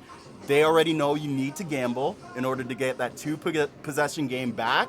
And if you play and roll the dice wrong, TC1 or Bergevich might return it for 6. They've proven it.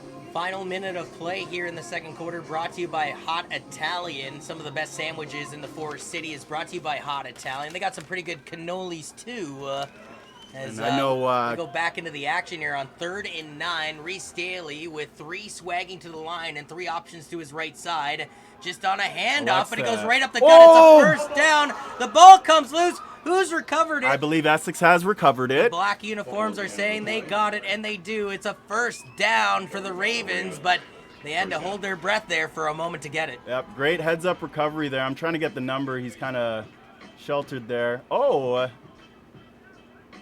that's 78, and that is Kevin Neve with a heads-up play. The gentleman that I said was listed as a tight end. Should be listed as a. And now they're saying, oh no, it's a timeout, Essex. I'm sorry. They were yeah, pointing that way. I good thought, eye. wait a minute now. Good eye, my You've man. changed a lot of late decisions in this Yeah. game, but I don't know if Essex is going to appreciate this one. It's just a timeout taken by Coach Mills. And now I'll flip it. I told you to go into the London huddle last timeout. Go into the Essex huddle on this timeout. The ball's at your 42-yard line. 1st and 10 coming up.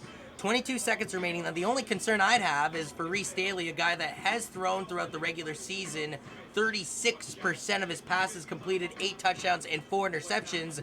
He threw an interception on his last drive. Tyrell Campbell, 3 touchdowns and 1 interception. Does that concern you to try and huck it deep and get some points with the remaining 22 seconds left on the clock? Absolutely, Johnny Urban. It does concern me. If I'm in the mind's eye of the Essex Ravens right now, again, you're playing with volatility. Everybody knows you have to go to the air. They have very, very accredited pass rushers, I should say, with Reggie Arafov, number 51, with the amazing SWAT technique on a man in motion, carrying the ball, protecting the ball in a running back. It's interesting because we're almost approaching 7 p.m. local time, and the junior varsity game is supposed to be kicking off at 8 p.m. local time, unless the second half kicks off in a hurry. Oh, and he takes another big lick, but he gets it completes the off. pass to Brody Cowdewick. Cowdewick trying to go the distance here, folks. Past the 20, past the 10, into the end zone. Touchdown, Ravens. A 67-yard touchdown for Reese Daly, who is still on the turf and being helped by the official of all people. What? 67 yards for Brody Cowdewick, and the Essex Ravens are not going away quietly into the night, especially going into that halftime break. To tell you honestly, Essex Ravens, that was a really nice play by number 11. He stood in the pocket. He saw the pressure coming right up the A-gaps there, and he stood in long enough to get the follow-through to be able to secure it to his superstar maker. Took a massive hit from 14 yards out. Might be blocked. But London jumped way too early, though, and this will be absolutely redone for Essex. It was great special teams. Yeah. Just about a half a second Yeah. too soon for the London team, though, and they're going to have to reset this all up. Nothing But yeah. more to say except Coach KJ is now very familiar, very, very angry. Well, I mean, you can't argue with that call, though, as KJ Kennedy, the coach for the London Junior Mustangs, wanting a call. He wants Go one his of the way. officials to explain that call to him. I saw way too many white uniforms Yeah, cross the on the plane, edge, on the left-hand side, I agree. and they're going to get a chance to redo it. And this is pivotal. It's a 6-point game currently. Now they stack the middle. Oh, they do the same thing. Yep. And they block They it do the same again, but thing. it's the No, exact the same thing. result. It's the same thing. It hurts my soul. Deja vu all over again, as it appears like a third attempt will come up for the point after touchdown for Essex.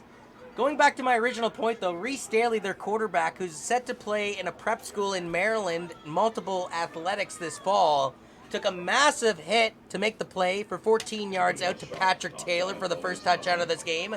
Then took another massive hit to find Brody Cowdewick down the far sidelines on a 67-yard bomb of a hookup here in the dying seconds of play in the second quarter. No joke. These kids are NFL level caliber, NCAA level caliber. Let me just tame down my claims. Well, this has here. been an entertaining game to say the least, no matter what caliber of play it is. If you have that level of player, you must be conscientious of their sustainability, their long-term durability, and their commits. As we see a lot of commotion here. Some personnel having to be changed up, and I'm also looking down at the sidelines. Reese Daly still in visible pain, but being told to go back out there by the coach in the walking cast. That is Coach Mills. Now they're going for 2. As it appears like Essex may be changing things up and maybe going for a 2-point convert now. So after 2 point after touchdowns were blocked, only to be reversed because of a penalty. Essex on the third time will now go for the point attempt. They're gonna call us because this kid just came off after the. So after point after touchdown, there's more Oh, theatrics but they're than ever. talking. They're talking it over here. What is going on? Because he closed it, and then our kid came out. So the officials are trying to tell them that they can't make these substitutions right now. And actually, I believe what the main concern is one of the Essex players, I believe, if I'm reading body language correctly, has blood around his forearm or elbow. He's going off to the sidelines where I believe he's going to be taped up and then come back. Not only is player bleeding, which is unfortunately a health risk, number 11's being helped off by a teammate here to simply get water. I mean, and he looks visibly... Yeah, visibly distressed physically, to say the least, after taking that massive hit on the 67-yard bomb to his star, Brody Cowdewick. Yes, and you know, at what price do you need to get back into this game? You know, you do take that big shot. It is successful, but at what cost? Now you need to go back to that well. As we see, it's a 20-14 game. They are electing and trying to theorize how to go for 2 to make it a 1-possession game here. And we see a late substitution from the London Junior Mustangs once again. Number 21 this time coming off, as they're looking to go with what they call a rhino set or a jumbo set, their goal line formation. Now, if Reese Staley cannot come back into this game, Braden Miller is their backup quarterback. In the regular season, he completed 7 of 18 passes for 142 yards. He threw 1 touchdown and no interceptions. And he's a holder on PATs, as I noted earlier. Miller, though, is the one out there right now behind his center. 82 at fullback. It might be a fullback trap. Braden Miller. Big flow, big flow. Hold this and hand it off running to the back. The running back. Nope. Nope. Oh, wow. The points are no good. No good. So after 3 attempts for extra points, after the 67-yard touchdown from Brody Cowdewick, well, the first extra point was blocked, taken for a penalty. Second extra point blocked, taken back because of a penalty. They go for a 2-point convert with their backup quarterback and give it to their running back. It is rejected by the defensive line. Still a 20-14 game from TD Stadium. I have goosebumps. That was one of the most impressive defensive and special team stops I've seen in a very, very clutch situation right before the half. As we talked about, a little bit more dynamics in terms of the coin toss at the initial start of the game, as well as possessions. This is a game of possessions. London Junior Mustangs wanted to capitalize with a +2 differential, and now it's just a 1 possession game with Essex Ravens about to conduct some sort of, as you said, probably trickery. We're pretty used to it at this point, Colin. Well, and it's funny that you mentioned that point after touchdown, failed 2-point convert of the Junior Mustangs, because you're right, partner, that would have made it an 8-point game right now. And again, the former onside kick formation that they had was very unique for the Essex Ravens. They have stacks of 2. We call those the deuce-deuce look. More bodies brought up to the 40-yard line by the Junior Mustangs. But still the same mistake on the front line, as this kid is trying to communicate for the London Junior Mustangs on the front line, because his assignment is to wall, but he has too many assignments right now. 2 men stacked over top. And keep attention to that left side, that far side. Do they Here try goes. and kick it again? Oh, they do, wow, but big they go boot. deep instead. Big boot. They'll be collected at the 21-yard line by the London Junior Mustangs, and they'll move past the 35, close to the 40, Good field position. where their offense will have 5 seconds to work with before halftime. We're not halfway through this action here in this Bantam Western Conference OPFL Championship action, and yet the bar's been set so high. We're technically not even a quarter away through the football action on your TD Stadium Friday evening, as there is junior varsity action between the London Junior Mustangs and Hamilton Junior Tiger Cats after this doozy of a contest. I moonlight, as most people know, as a personal trainer. I'd like to shout out Spartan Nutrition, specifically the Masonville location. Okay, they got multiple locations, partner. Multiple locations, amazing staff at all of them. The leading sports supplement company with 5 locations specifically in London, Ontario, offering online shopping, satisfying all your supply needs. These kids are working so hard, they need some supplements. Empty backfield, they're gonna pass this ball. Number 20 is open. It is caught as he reels it in. Great job by number 20 of the Junior Mustangs to bring it in a hurry, and Amos Thomas. That's Amos Thomas stacked up on number 15 for the Essex Ravens. That's Kevin Rakowska.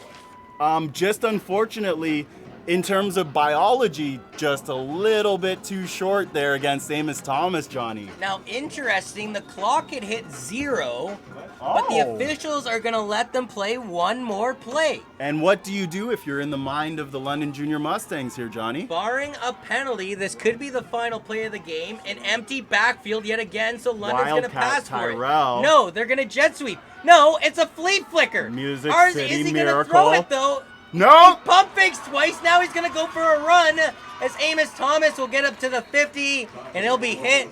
That concludes the opening half of play. 20-14, the London Junior Mustangs lead the Essex Ravens, and we've seen onside kicks. We've seen 2-point convert attempts. We've seen 67-yard bombs and 3 touchdowns from Tyrell Campbell.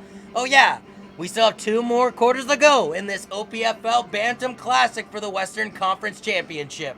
I am quite literally on the edge of my seat. I'm not even disengaged from some of the strategy of the game here. As we see that workload management, there's a giant shadow that's being cast over with the west setting sun. Yes, yes, and we see it at halftime. The Essex Ravens actually having to stay out in the sun in the black uniforms too. Yeah.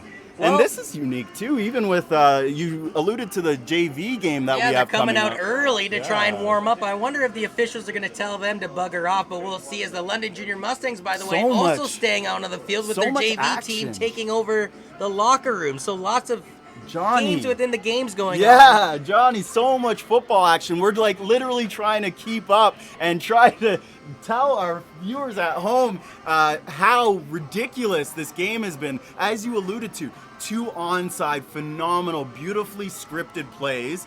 We saw a number of miraculous touchdowns. We saw your superstar plays from both sides. Number 82, Brody. We saw Tyrell going off for the London Junior Mustangs. We still have a number of athletes to see. We haven't seen Nathan Johnson for the Essex Ravens, Johnny, and we haven't seen Bergevich other than those Hail Mary bombs, those bombs downfield, really utilize and capitalize on this game. 3 touchdowns from Tyrell Campbell from 23, 26, and 18 yards out. Dominated this game early for the London Junior Mustangs. But then a 14-yard bomb to Patrick Taylor and a 67-yard dice over to Brody Kautowick has brought the Essex Ravens within 6 points as it's a 20-14 game from TD Stadium as we enter halftime.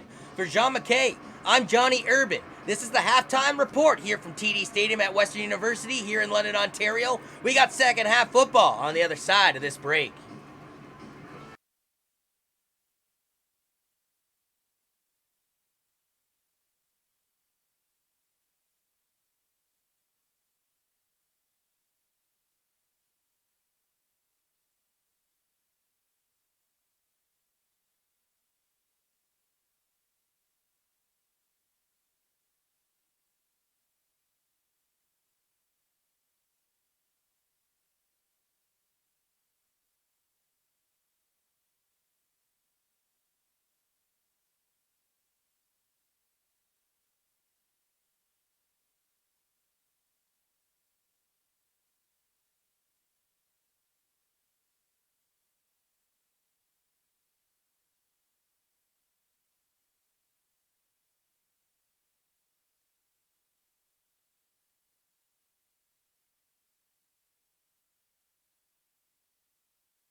Welcome back to TD Stadium here in the OPFL Western Conference Bantam Championship action as the Essex Ravens boot this one away to start off the second half of action. Tyrell Campbell's got to chase after the bouncing ball all the way back into his own end zone, and he'll make his march back up the field. Tries to turn on the Jets. He'll be tackled down at the 25-yard line. A great kick to start this second half for the Essex Ravens. And there he's corralled up by Ronald Connolly.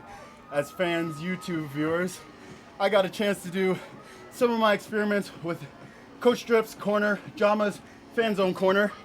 I got into a little debate with the Essex Ravens. They're very confident in their fan base that they will storm back and take this game, as they are alluding that number 11 is being kept under wraps until the second half, Johnny.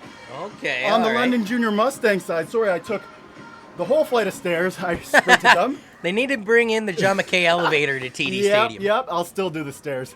Basically, the London Junior Mustang fans here are getting ready for the JV game. There's a little logistics here. So I think they're going to try to increase the pace to almost bring on a mercy rule. A big defensive stand, though, by the Essex Ravens to start off this second half, as it was a run play designed to the left side by the Junior Mustangs.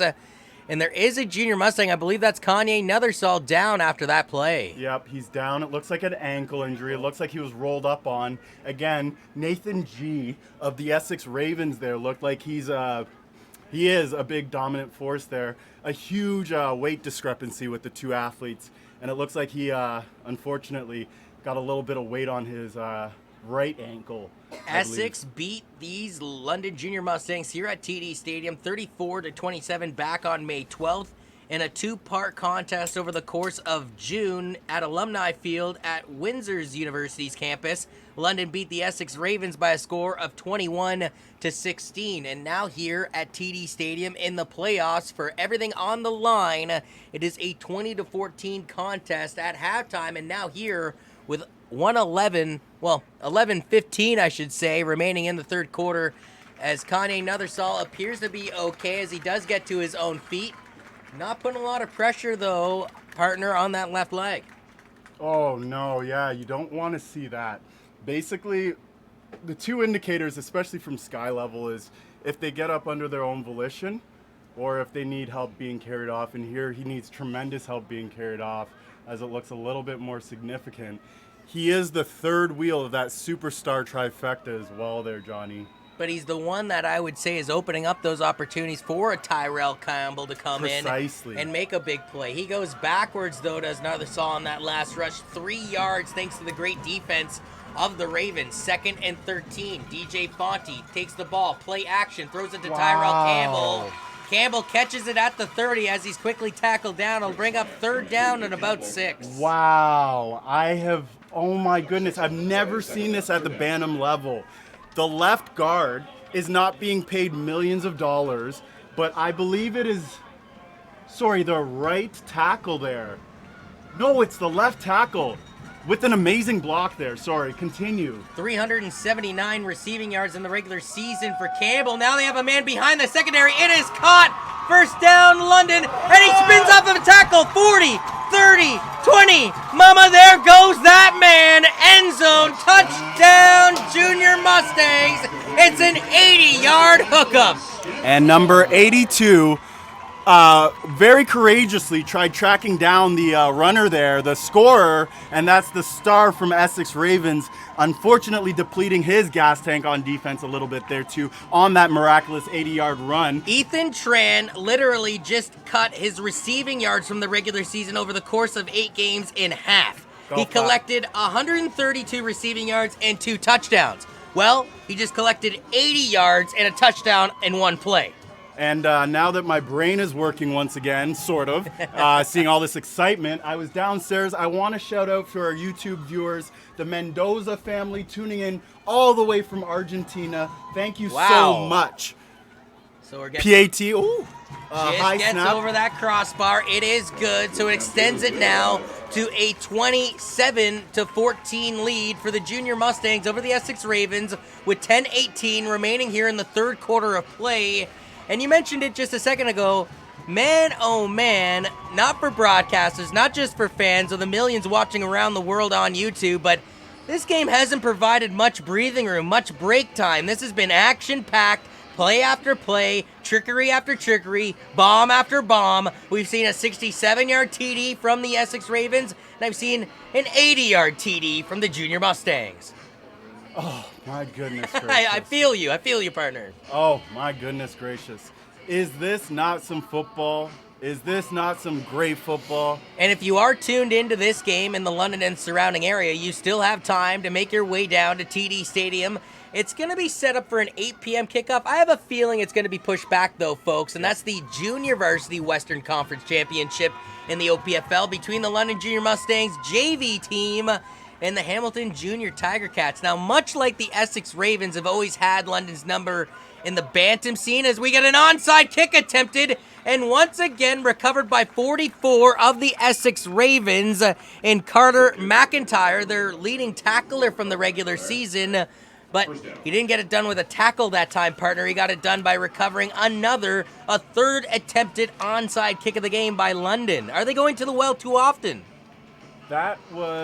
No, they are not, because each of these looks, Johnny Urban, they're very exotic looks. They're using different kickers, they're using different personnel, and they're disguising their special teams looks, which are three integral pieces to continuing to gamble with the ball. Now, another big integral piece is defensive stands, which they have been successful with. Reese Staley, the quarterback, sends 3 to the line, 3 targets to the right side. Once again, he'll be hit as he throws, and this one's over the head of his intended target. If that's pass interference and the other one wasn't? Well, it could be a makeup call, partner, as there is a flag at the 28-yard line. And judging from where it was thrown, it'll be pass interference against somebody, and they're saying it's against London. Sorry, that was a first down, Essex coming up. That was a gut reaction. Sure, that was a pass interference. Well, to your point, though, the one earlier in the game in the first quarter that London blatantly got away with, that was pass interference. They didn't call it. So London got away with one that time. They do not get away with one this time, as the ball is moved from the 54-yard line all the way up to the 41-yard line. Yep, great insight there, Johnny Urban. And as you were saying that key piece of detail, I was acquiring another key detail there for the Essex Ravens. Quarterback is back in the game, number 11. He's limping, actually, when he takes motion. Well, he took a hit off that last play. He's taken 2 big hits on the 2 touchdowns he's thrown in this contest. Twice he's had to be picked up off the turf. Yep. He's going to go to the air, but this one's knocked right at the defensive line. Wesley. That's Reggie and Wesley McLennan meeting up. The reason I wanted to talk about him limping there, His mobility. His mobility, absolutely. His rollout capability, I was going to allude to. It really shortens up his game. Downstairs, Johnny, I know we had an in-depth conversation about him being a triple threat. He can throw the ball. He can pass the ball. Heck, the kid could probably kick the ball. And now catch it, too, yeah. Catch it, probably, if he threw it to himself. And unfortunately, you are trimming down his athletic prowess and his capabilities. 5.8 yards per carry. He ran 63 times in the regular season for 363 yards and 5 touchdowns. But yeah, if he's limping, the mobility of that gentleman and Reese Staley, who's snapping the ball in the shotgun right now, will be brought into question. He's going to hand this one off to Nathan Johnson, but Johnson's going to be lucky to get 2 yards out of this play. It'll be 3rd and long coming up. Yeah, inopportune call there, as we see that's a gang of London Junior Mustangs, number 95. That's Williams, Q, as well as Wesley McLennan on that stop there. So I was just alluding to, they had a very, very big, vast advantage on offense, the Essex Ravens did, on the field side, the wide side. They had trips and only 2, what looked like 2 defenders on that side, which is a definite mismatch. But we do know who's lurking in the backfield, don't we, Johnny? Yeah, 3rd and 8 coming up here, and the officials blow a whistle. Oh, what? And they're going to say an ineligible player for the London Junior Mustangs is number 51 has to come out, partner, and number 33 is going in. Yeah, that's Reggie Arafov coming out. Number 33 there is Francesco Curcio, usually a running back, a steamboat running back. Something with his uniform as he's tucking something in on his front side. Now the Ravens go back to the run. And well, the Junior Mustangs aren't falling for anything on the ground game on a team that had 34 rushing majors in the regular season, has had really no ground game to speak of. Their 2 touchdowns have come from 67 yards and 14 yards out through the air of Reese Daly's arm.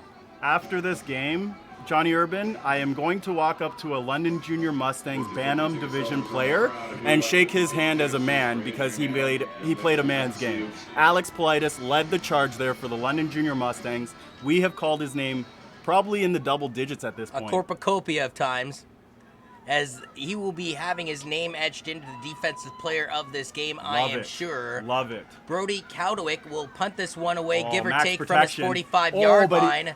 He gets block. underneath this one, and actually Kaberzovic misjudged it. He's got to take it on a one-hop back on his 10-yard line. He's going Can he get a block from again. Tyrell Campbell? He'll get one. He'll cut back in, avoid one tackle. He gets them all. Past the 15, past the 20. He gets them on all. the edge, he tries Only to cut the kicker back to in beat. at the 35. He'll be tackled at the 39-yard line. Wow. An entertaining kick return, but when you think about it, though, that was a whole lot of something that should have been a whole lot of nothing because he could have just caught the ball cleanly. Johnny Urban, yourself and I have discussed in depth why these children wear multicolored shoes, like the highlight color shoes. They're actually soccer cleats. That makes so much sense in terms of this kid's endurance. Trying to dig into the turf, too, and make those cuts that you would normally see on the soccer pitch as well. Yeah. With 7:15 remaining now in the third quarter of play, a 13-point differential for the Essex Ravens. Not with even their gassed. Defense back onto the field, and you're Not pointing to even Kaberzovic, gassed. who's coming off of this for this first offensive play of this and drive. Here we see a nice bunch formation. Some confusion from the Essex Ravens as there's only 2 defenders on 3. Oh, Tyrell Campbell actually came out of the game. It's deuce. So Fonte's going to go to the air. Big bomb! The man behind the target. It is incomplete at the 45-yard line. Oh. They tried to take a shot deep into Ravens territory, but in and out of the hands of the receiver. And there we see the boundary corner there, number 36 of the Essex Ravens, extremely frustrated. Tayshawn French Robert, rightfully so, as there seems to be some sort of miscalculation or miscommunication in the defense for the Essex Ravens there, John. And I believe the intended target on that last play was Amos Thomas. He's coming off the field on this next play, and going in will be Tyrell Campbell, who's already scored from 23 yards out. 26 yards out, and 18 yards out for 3 touchdowns in the opening half of play alone. And the reason why I had the little, okay, here we go. They go to the jet sweep to the near side. Tran on the jet sweep past the 40. Cuts into the 45, out on the 50, and scampers out of bounds in front of his own bench. Not even. After picking up the first down. He barely touched out of bounds. He balanced? These kids aren't kids. These kids are athletes. Yeah, it's one thing getting lost in all of this, Jean-Maquet, is the fact that this is Bantam. This is the lowest level as far as age is concerned, provided by the premier division of the OPFL, and yet, like you're alluding to, a star-studded affair with some amazing pigskin to boot. Yeah, I'm just going to hold this pose for a second. It's called the Macaulay Culkin Home Alone for any of you millennials who don't really know this pose. That's the sum of That's this the whole face game. of sequels. Yeah, that's literally the summative report of this whole game. Wow, we saw a great run by Ethan Tran. And the reason, now that I have a second to explain why I wanted to note that they had trip side, what I thought was trip side, and then I called deuce, which is a 22 balanced front. Because Campbell was actually subbing off the field. And as we know, the New England Patriots as well as the New York Giants have a very trick play where that man actually stays on field, pretends he's speaking to a ref or a coach, and then runs a jet 9. It's a full streak route. Very tricky play. I wouldn't be surprised if we saw that from Coach Jake Hennemy, who is known to dip into Coach Bill Belichick's pool. 1st and 10, the London Junior Mustangs at their 53-yard line. Unique look again. Look at 3 this. options Quads. to the right side. Make that quads. Oh, it's thrown no! into double coverage instead. In and out of the hands, I believe, of Kaberzovic, the intended target at the 50. But, partner, what do you like about DJ Fonte going into double coverage like that? I don't like anything about DJ Fonte going into double coverage like that, especially when you have quads on the boundary side and you have 2 men on that quad side. I think it was a little bit rushed. He did have a double A-gap blitz, I do believe, or a single A-gap blitz from Mr. number 44. That's Carter McIntyre, the big force in the middle for Essex Ravens. The majority of the field covered in an overcast provided by the grandstands with the western setting sun. DJ Fonte, play action, rolls out of the pocket, throws it over the top, completed to Benjamin Kurberjevic. Thought about cutting in, goes to the outside instead, turns on the Jets, past the 30, skips out of bounds around the 21-yard line, but there is a flag back at the 50, and I believe the official has indicated it's a hold against the London Junior Mustangs. That one's a travesty. That one was actually a hold that they called after the ball was released, which I don't really understand how that can happen. Either way, I thought it would have... Did the hold happen on the player trying to penetrate towards DJ Fonte, or did Yes. the hold happen on the edge when Kurberjevic got the distance? They're saying the infraction was on the offensive line engaging with the defensive line there after the ball was released from DJ Fonte. You're absolutely right there, Johnny. So it does go against the London Junior Mustangs, and instead of them finding themselves within a yard or two of the red zone, instead they're now back at, well, into their own territory as you point towards the sidelines, partner. Sorry, I was pointing at number 22, Kurberjevic, one of the star makers for the London Junior Mustangs, finally taking some gasps of air as we saw, again, the worst play for an athlete, especially a football athlete, is to run a big scamper, a big 60, 70-yard play that gets negated. Exactly, partner. So instead of it 1st and 10 from the 21-yard line, it's 2nd and 20 from their own 43. Oh, here we go. DJ Fonte with the blitz coming. Oh. Tries to find Tyrell Campbell, but amazing defense provided by number 36 of the Essex Ravens. That's again Tayshawn. French Robert. Yeah, man. The law firm himself with the hyphenated last name, Mr. French Robert, put some respect on his name, is taking names from the London Junior Mustangs wide receiving core and literally making himself the Tayshawn Island. Yeah, that's a good comment there, partner. 5:30 now remaining in the third quarter of play. It's a 27-14 contest, but a third and a country mile coming up here. Workload management, we see the tugboat Francesco Curcio out of the game, number 26, and we see Ethan Tran, the absolute train, coming back in. So the fake the jet sweep, and again a To little Ethan bit of Tran. a screen to the far He's side gonna truck now. this kid. Tran's gonna have to try and get to the edge though, and instead he tried to cut back in, and he's wrong tackled skill set. well shy of the first down. He maybe got 6 yards. It'll bring up 4th and long. Yep, and I tried to insinuate and have a little bit of a premonitory call on there. I think in that one-on-one situation, he really should have gone with like a more powerful move as opposed to a scat back move there, Johnny.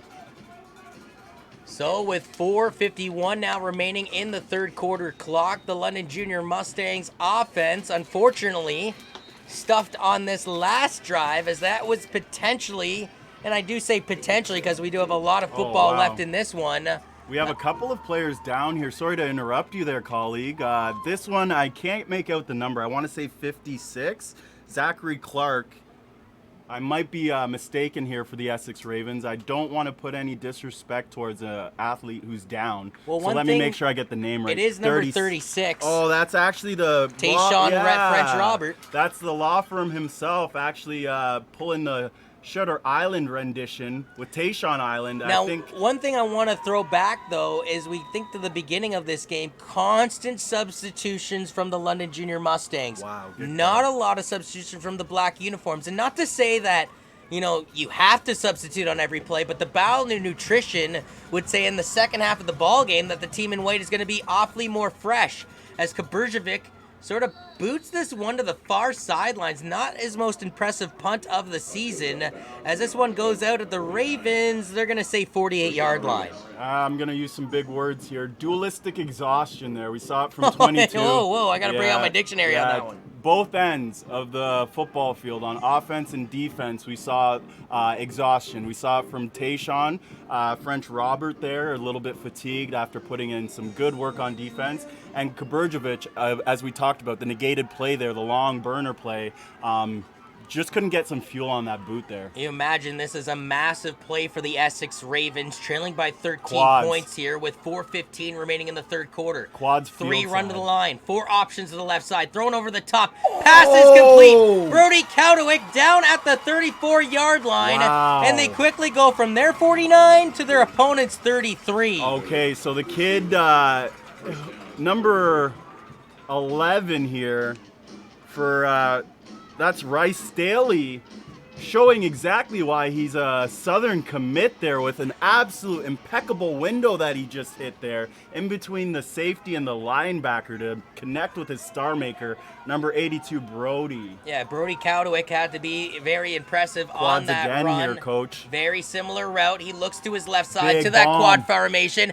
One-on-one coverage down And the see? sideline. And see, coach, that's where I don't understand where there's no pass interference on that call, but we had one on the previous call. There right? definitely was some, pushing, but I would say a little give and take between the gentleman in the darker uniform and the guy wearing white from London. 3:26 now remains in the third quarter. 2nd and 10. But as I said, this was an imperative drive for the Essex Ravens to put up some sort of response, not necessarily via a major, but a response nevertheless. Well, one play from their 49 to the 33 via the hookup between Reese Staley and Brody Cowdewick, and then they try to go to the end zone on the preceding play. And now we have quads once again. You'll see the biggest indication on quads is where they line up number 82 here as he looks directly to number 82. No. Incomplete pass, And they're but gonna they're call going to that call pass pass interference. As the Really? junior Mustang was a little too quick to get in there. I believe that's number 21 on the play for the junior Mustangs and Connor Quinton. You know what? And you said it earlier. I don't know if I believe in the stigma of makeup calls, but it seems to be a thing here, and it seems to be a trend. Now, on that particular play, though, partner, I would argue with you that Quinton unfortunately did get his hand in just Contact early. Yeah, Absolutely. you have to make sure the ball gets there first. Then you can abuse the you-know-what out of your opponent. But until that moment, you have to wait for the pigskin to arrive. Quads again to the left side. Low snap. Handled by the quarterback. He's going to one-on-one coverage down the far sideline. Great coverage, but he got burned on the tail end there. Once again, Staley having to be picked off the turf this time by his lineman. Oh my goodness, you don't want to see shots like that. This kid's built for the Southern game, NCAA game. And look at him visibly limping over to Coach Mills. I don't know if I buy that anymore. This kid just hit a window that was like Aaron Rodgers' You think window. he's Kawhi Leonarding it? That he's limping around in the finals, but yet that's all just musto as he's got nothing but gusto underneath him? Yep, absolutely. Especially at the quarterbacking position, right? An absolute force, an absolute integral leader on the offensive side, a visual leader for your team as well. You want to see the resilience, right? It makes a cowboy story, riding off in the sunset. Yeah, that's right. Cowboy up, as the old Boston Red Sox would say. Oh, now big he's going to have move. to get rid of this ball, but he's got a man open. Ball is caught. First down for the Essex Ravens, No, or is it? He's met. Secondary effort by the junior Mustangs, but I believe forward motion, progress yep. will bring him to the 18-yard line, and that should be good enough to move the Yeah, chains. you're absolutely right. No, they might be marking it about a yard short here, Johnny. Third down. No, a number of yards short. About a yard, partner. yeah, So they do mark him down at the 19, not the 18. They don't give him quite the forward progress that I thought they would have. They've been pretty liberal in the way they've spotted the ball in this game for the offenses, both London and Essex and the officials. Craziness. Do you Essex know what I back saw? into the red zone, partner. The last time they were in the red zone, it was a 14-yard TD strike between Reese Staley and his receiver, Patrick Taylor. I just saw a London defensive tackle make the play on the edge. Let me just throw that out there. Oh, quarterback keeper. So they go to the QB sneak on third down. And with the Canadian brand of football, they have that little bit of separation in the battle of the trenches, and as a result, the quarterback on the QB sneak takes advantage. First down via the gallop by the quarterback. Absolutely, colleague. And that to kind of throw a little asterisk on there, let me grab his number once again. That was Kevin Neve actually lining up on the tight end side, the strong side there. The side that the quarterback, Rice Staley, elected to choose in terms of his A-gap From my for that recollection, quarterback too, you've said Neve's name on both sides of the ball numerous times, especially in that first half. We're in the final minute now of the third quarter. quads again. Big as rush. 3 run to the line. A blitz coming from London. Safety the ball blitz. is thrown in and out of the hands of the intended Great target at the 5-yard line. And that is, again, I want to say that is either my glasses aren't serving me Patrick Taylor was the intended right. target. Number 1? Is that number 1 or 5? I think that's number 2, I believe, if I can make out the number correctly, in the London uniform coming away from that play. Yeah, number 1, Patrick Taylor, is the wide receiver. You're absolutely right there. Thank you, Johnny.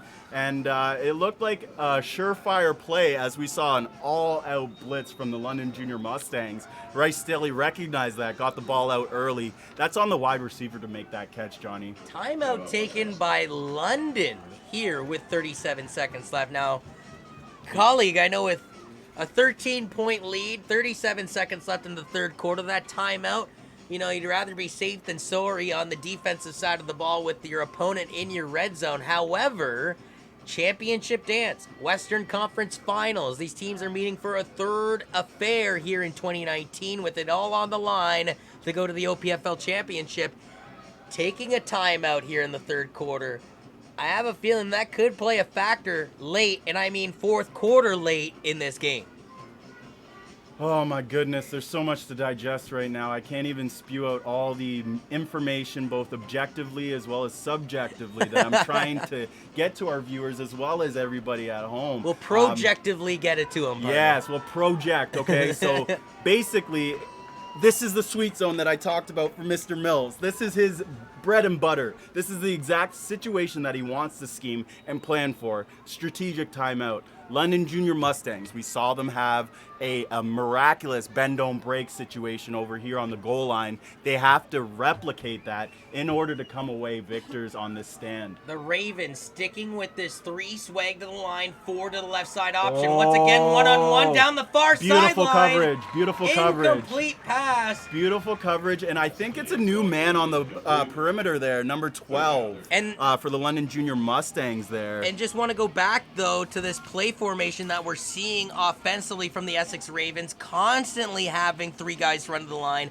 constantly having 4 options for Reese Staley to his left side, but twice on this drive in particular, we've seen him throw the ball down the far sidelines into one-on-one coverage instead. And you know what? The quietest player for the London Junior Mustangs, and I mean viewers and everybody regarding this game, Theron Sapp literally never makes a word. Number 12 is holding it down on that boundary side right now. Bend don't break. This kid isn't even bending. Watch out for Tyrell Campbell, already with 1 interception in this game, back in his own end zone. Staley pump fakes. It's going to go for a run. The quarterback finds a seam up the 5, drives towards the end zone. Touchdown, Essex. A 16-yard gallop from their quarterback, Reese Staley. And that's enough to end the third quarter there as now, we wind Staley down to 0. might be hurt here, partner. No, as he's not.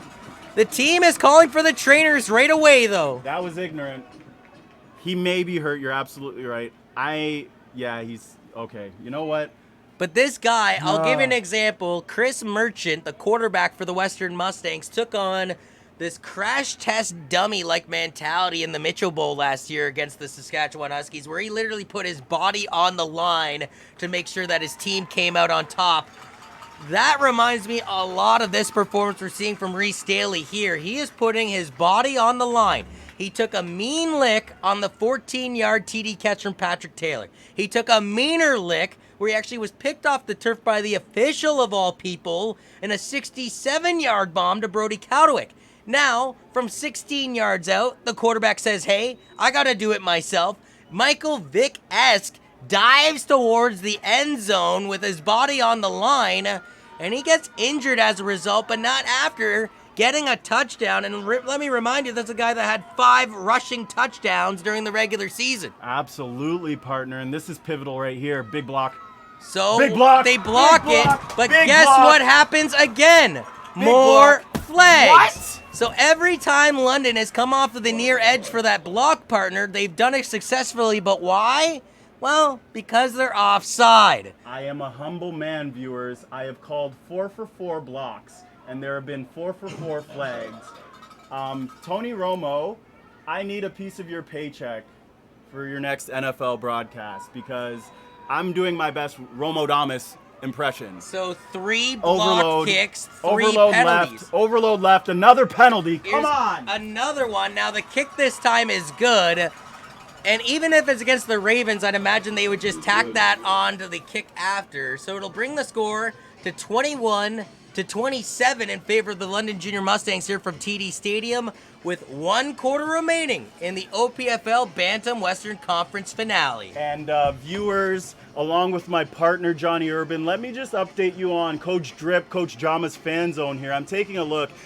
Very dejected London Junior Mustang fans, as the momentum shift here is definitely being felt both by the fans as well as the team on the sideline here for the London Junior Mustangs. And we see a momentum shift as we see some fire back in the Essex Ravens. The flock, they're starting to flap their wings and starting to get some air. Head coach of London, KJ Kenemy, having an animate conversation with the officials on the near sidelines after that last converted point to bring it to 27-21.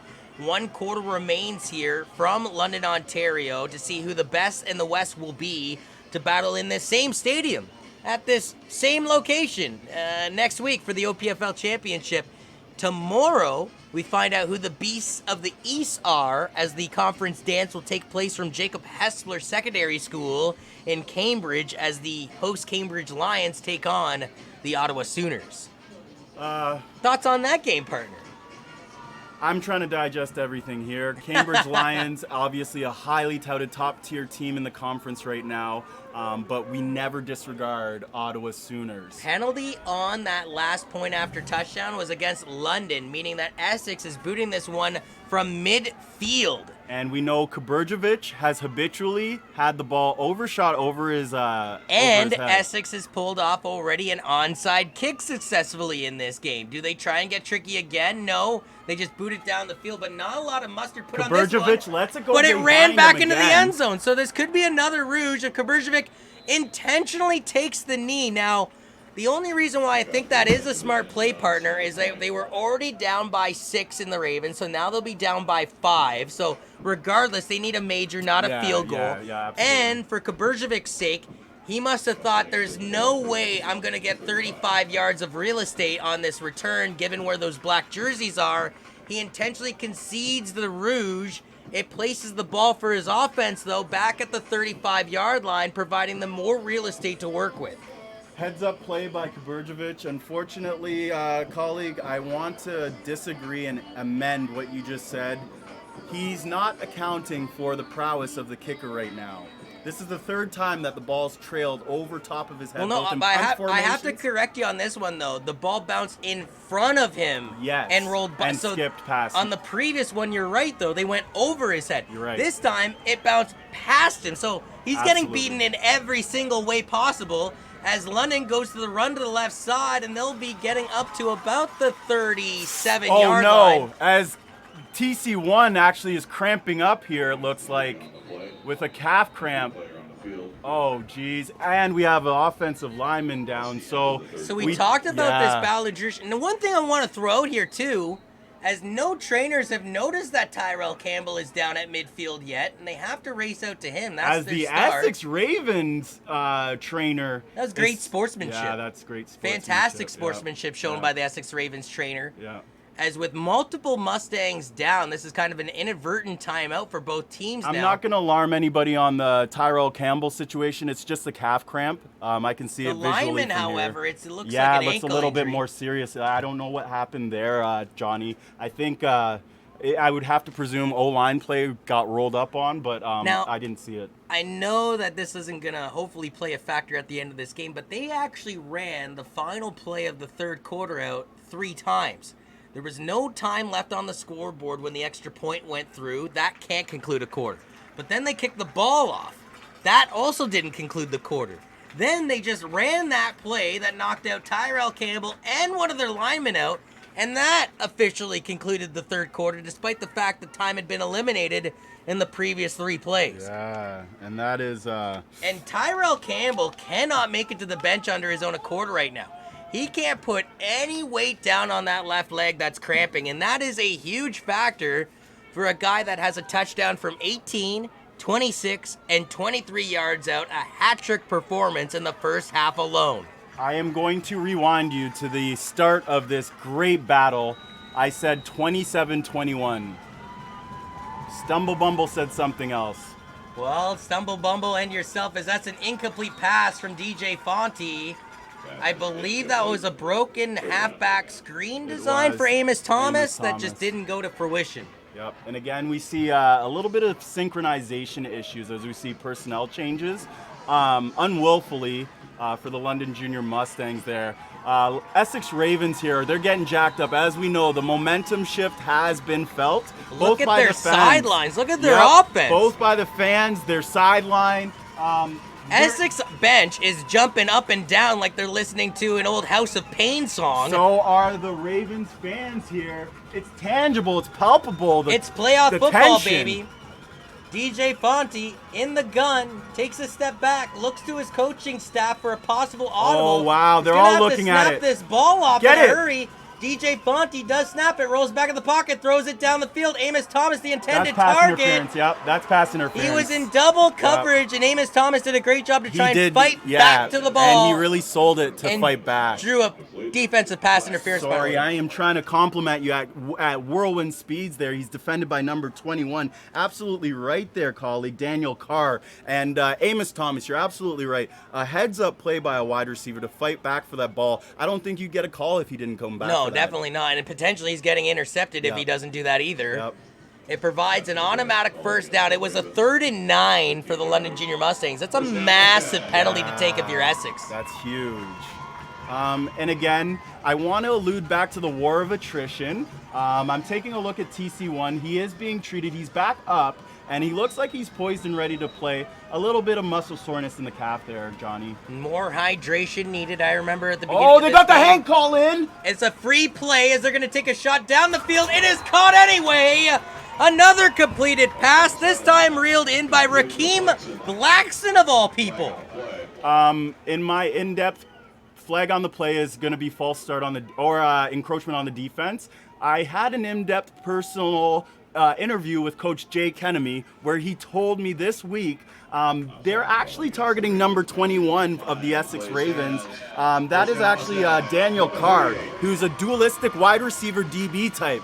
He's a prototype. He's a shutdown corner. So they actually wanted to prey on his tendency of jumping and being overactive and overaggressive, which paid off in huge dividends here late in the fourth quarter, or early in the fourth quarter, I should say. London declines the penalty after the amazing catch by the backup quarterback and Rakeem Blackson.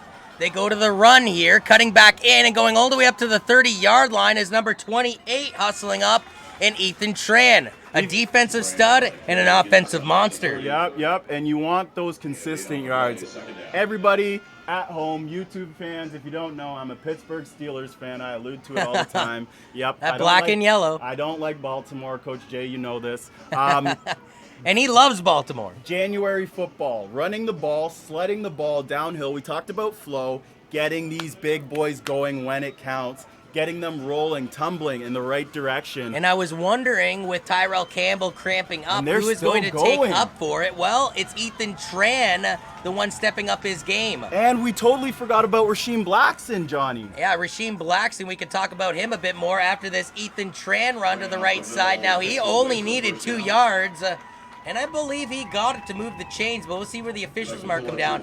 Going back to Rakeem Blackson, he was originally slated to be the starting quarterback for this Bantam squad, but suffered an ankle injury in the preseason that knocked him out of the starting quarterback role. DJ Fonte in his first year had to take over as a result and had a phenomenal season, to say it lightly. 68 of 108 passes completed, 1,156 yards for 16 touchdowns, and just 6 interceptions for a first-year Bantam product. As we see Looks man like a down. timeout taken, or Is no? this a man down? Yeah, there's a man down for the London Junior Mustangs. He was actually a little bit hidden in the huddle there. So go figure, though. We were talking about the battle of nutrition when we saw a couple Ravens go down at the beginning of this half, and went, man, oh man. No. Think about those substitutions for London. And now we're seeing both uniforms, doesn't matter black or white, they're going down. I'm going to clap this kid off because I wanted to shout him out. The big boys don't get love. That's Orion Walker. He has a big brother, obviously, Antoine Walker, who's been with the London Junior Mustangs Now for a he's couple of holding years. his left hand down there on the line. He's gassed. He's just a little bit fatigued. He was the guy who broke that big block to get the first down for Ethan Tran. He gave it his all. I saw him expend the gas tank, and I think he just I unfortunately dipped a little too deep. But huge hardy play. They by a gave big the guy. first down to Ethan Tran. 1st and 10 now from the 28. Quads Oh, they to got the Hank right again. side. Hank again. Hard count is what I mean by Hank.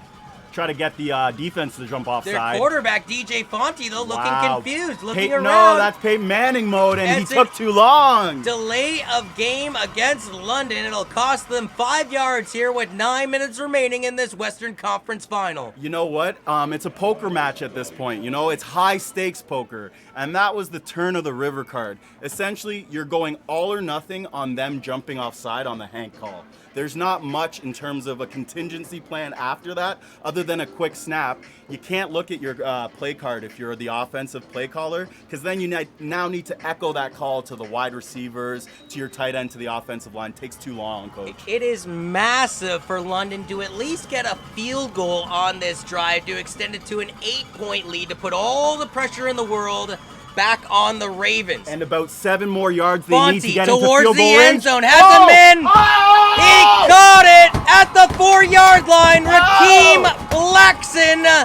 The stands are starting to rumble here at TD Stadium. The fans are loving it. This is more than a Marshawn Lynch earthquake. Woo! Now there is a flag on the field. Are they Really? calling, though, defensive pass interference? Oh my goodness. It is pass interference. Wow. It is against the Ravens. This is so important. So Rakeem Blackson's massive catch will be Oh my naturally. goodness. London will reject the penalty. Wow. Okay, so now they're in field goal range. Let's Well quickly- within field goal range. We're all well within field goal range. I Let me think they're- flip the script. What would you do now if you're in the London Junior Mustangs position and you're in good range to capitalize Well, here? see, and you have a guy like Tyrell Campbell, who, by the way, is now in crutches on the sidelines with his equipment off. They go back to DJ Fonte, the fake handoff. Fonte tried to give it himself. He gets about, I'd say, Maybe positive a gainer yard, of 1. maybe a yard, Yep. partner. He was at the 3, bring him up to the 2 to bring up 2nd and goal. Yep, and Susan Abazzini actually, with the One of Eagle Vision. One of the best volunteers, One of by the the way, for the most London Junior Mustangs. Amazing. She just somehow like telepathically heard what we were saying and gave me the signal. Apparently they've deactivated Tyrell Campbell precautionary, as he does have that Well, he's calf. still limping around. Yeah, he has a serious calf contusion, and they're concerned about an ankle injury as well, Johnny. And what's so unfortunate, too, is I was actually talking with his father, Sean, earlier this week about specifically keeping hydrated. 2 Gatorades a day and 6 waters. A Gatorade a day and 5 waters. Then amp up the water and cut down the Gatorade. Well, not enough H2O in the system, I guess, for Tyrell Campbell, as cramps ended up taking over the young gentleman's day, who had 3 touchdowns. A 23-yarder, a 26-yarder, and an 18-yarder in the opening half of play alone. All right, let me try to say this really quickly. He's done his job. Somebody else has to do theirs. Precisely. 2nd down, 2nd and goal, I should say. 8:11 remaining here in the 4th quarter of play. The last play was a designed fake handoff where the quarterback DJ Fonte kept it himself. And here we see a heavy load for the Western London Junior Mustangs, as they approach goal line. They usually call this truck formation, or again, rhino formation. So DJ Fonte in the gun, the fake the handoff. He's Oh, going to he's go to got the it. end He's zone. He got had a it. man open, He's got threw it. the ball. It He's is got caught. Amos Thomas, touchdown, Junior Mustangs. And with 8:05 remaining in the 4th quarter of play, I dare say that's not the one needed, but it is one nail in the coffin nevertheless for the London Junior Mustangs. YouTube viewers, I'm going to put you guys on a new dance. It's Kirk Cousins' dance. It's swaggy.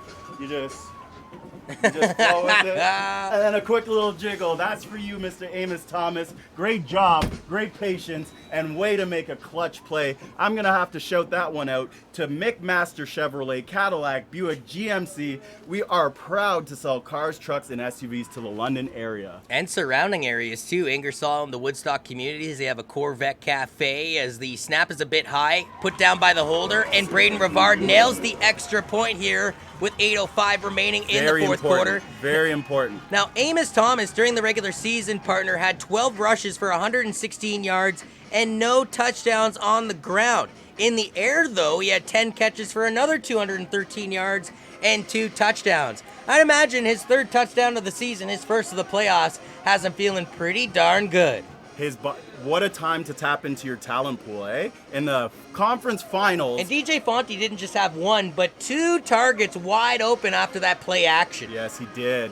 And what a great option to get your young stud going, your new up-and-coming superstar going as TC1 is deactivated. We need to call on new people, as we talked about earlier, and now we're seeing a very, very positive reaction from number 2, Rasheem Blackson, as well as Amos Thomas taking wide receiver 1 capabilities. You took the words out of my mouth, partner. Here comes the big boot, and kind of a moonshot. squibber to the 40-yard line. This will give Essex an opportunity to take it back. He's got an edge to the near side. He's going to get a block, too. He cuts back in at the 45-yard line. Reggie Arafov with one of the most amazing open field single man plays. Not only did he contain and wash the man back in for his teammates, number 51 on the London Junior Mustangs, he came up and almost made a turnover. He almost stripped it from the ball carrier. Daniel Carr, the kick returner, during the regular season, 35 yards on 2 returns. That's an average of 17.5 yards. It's really weird. Yep. Brody Cowdewick led the team with 6 kick returns in the regular season, but then they had 7 returners with 2 returns and another 2 with 1 return each. 11 different kick returners in the regular season for the guys in black. Wow. Now, Reese Staley is not at the helm. It's their backup quarterback right now. And so is the quarterback for the defense, Johnny. Number 2, Rasheem Blackson. So they go to the run on this first play, and actually a pretty healthy run to start this drive to the 51-yard line to bring up second down. But I think the biggest thing here is Reese Staley, who threw for 2 touchdowns from 14 and 67 yards out, and also ran for a touchdown from 16 yards out. I guess used one too many of his lives as a cap partner because he had been banged up, he had been limping, and he's officially not available to them. So London loses Tyrell Campbell, Essex loses Reese Staley as Braden Miller's at the helm right now for the boys in black. Ken Miller will his team back on the comeback. Oh, it's a fumble! This one's fumbled, and it's recovered by London. London ball with 6:36 remaining in the game. London gets a costly fumble into their possession. Don't want to be a dust bucket in the fourth quarter? Crown Rust Control, located at 565 Glasgow Street, offers rust proofing protection products to extend the life of your vehicle, working hard to deliver to their customers the best product, service, and warranty in the industry. Wishing the Junior Mustangs the best of luck on their turnovers, on their capitalization of the game, and the rest of their season, Johnny. You gotta feel, though, for Braden Miller, the backup quarterback, coming into this game at the helm to lead the offense for the Ravens, and a bad snap. Fumbles the ball away, and great presence by the defensive line to be like a cat and jump on it in a hurry. Tyrell's back in the game! Tyrell somehow came back into this game. What is happening? And Alva Sunny is going to go the distance, folks. I fainted! I fainted! Into the house. Touchdown, London. A 57-yard TD from Tyrell Campbell. His 4th touchdown of the game. Unreal. I've seen David Blaine. I've seen Chris Angel. I've never seen Tyrell Campbell do his magic tricks. Well, first of all, Tyrell Campbell, the last time I looked down on the sidelines, was deactivated. I gave you the full medical report. The calf contusion. I told you about the ankle injury, and then David Blaine and Chris Angel became old news as Tyrell Campbell pulled a magic trick on Johnny Urban, the legend, and Coach Drip John McKay. I'm pretty perceptive. After a 23-yarder. Do you think that was deception? Do you think that was a tactic? I don't know. An 18-yarder, 23-yarder, 26-yarder. Oh my goodness. This one will be give or take. I believe that was started on their own 53-yard line. That's a 57-yard touchdown for Tyrell Campbell, his 4th of the day. His shortest touchdown was from 18 yards out of his 4 that he's put on the board. Yeah, I didn't freeze frame there, YouTubers. That's called the whoa, because that kid put me in the whoa cycle right there. No spin cycle. You're absolutely right. These stats are jumping off the paper. I just want to allude back to the stumble bumble prediction, because now we're on the precipice of inverting that. I do have to tell you that the London Junior Mustangs fans would be a little bit more satisfied from that standpoint.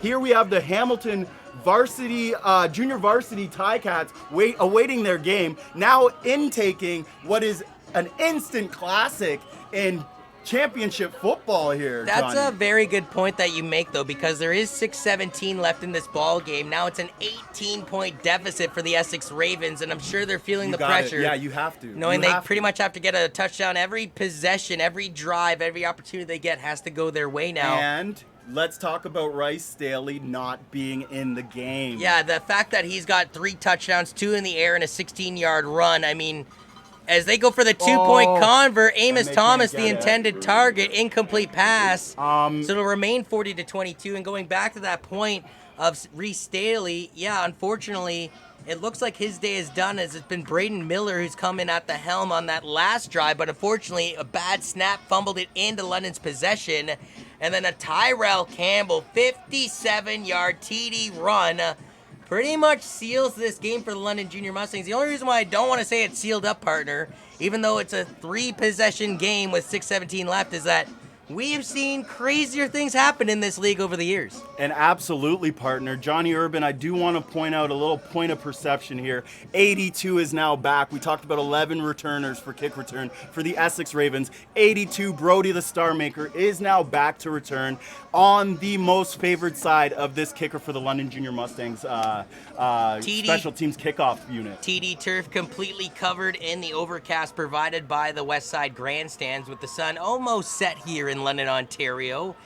A reminder, too, that despite the fact that it is already 8:10 local time, that after this game, we will have the junior varsity game, as I don't think London... I don't think they blew it in. Yeah, London didn't wait for the whistle. I always wondered for refs, though, in that particular case, why not just let it go? Why do you have to be the official that blows it in? Why do you have to be... I know you're supposed to wait for the official. I don't argue that. I believe... My argument, though, is like when the ball's already... Everybody's already about to play the ball anyway. I believe it's a situation, technically, with offside ruling. For the kickoff team, not necessarily the kickoff return, because you're absolutely right. Once the ball's live in the air, you can kind of read and react. So they go to that same spot. They do. And really? Yeah, right to the 35-yard line. Not a lot of real estate to go back up the field, and in fact, they'll be lucky to get to the 42-yard line. And I do want to shout out the coaching unit defensively of the London Junior Mustangs. Depeche Maniar really putting in his hours this year, taking over the defensive coordinator reins from myself, actually. Well, the entire coaching staff of this Bantam squad has just been top-notch. It's ridiculous. Their homework, the amount of dedication they put into this team, both on and off the field, at the practices at Centerfield Sports or here at TD Stadium. He's playing it safe in the clutch. Like, that is so heads up at this level of the game. You're Under 6 right. minutes remains in this game. The back's up against the wall for the Essex Ravens. They go to a run play here. Run and he play. Is crumpled at the 45-yard line, but appears to be okay after taking the Tran hit. Yep, that's the Tran hit, and second down. Yep, he looks okay. Just want to note once again, it looks like the London Junior Mustangs, Johnny Urban, is in that 3-man front, expecting pass even from the backup quarterback. I apologize, they're in a 43. Well, no, but you're right in the sense of assuming that they have to pass the ball, because let's face it, with 5:25 remaining on the clock, down by 18, it's a 3-possession game, and even though they're in the pro set, they can't keep running the ball because the clock continues to run as a result. Yeah. One swags to the line. This is a fake handoff. Brody Cowdewick is running out of the backfield, but he'll be lucky to get back to the line of scrimmage to bring up third down. Wesley McLennan is having one of the most pivotal games that is being undermined because we haven't said his name a number of times.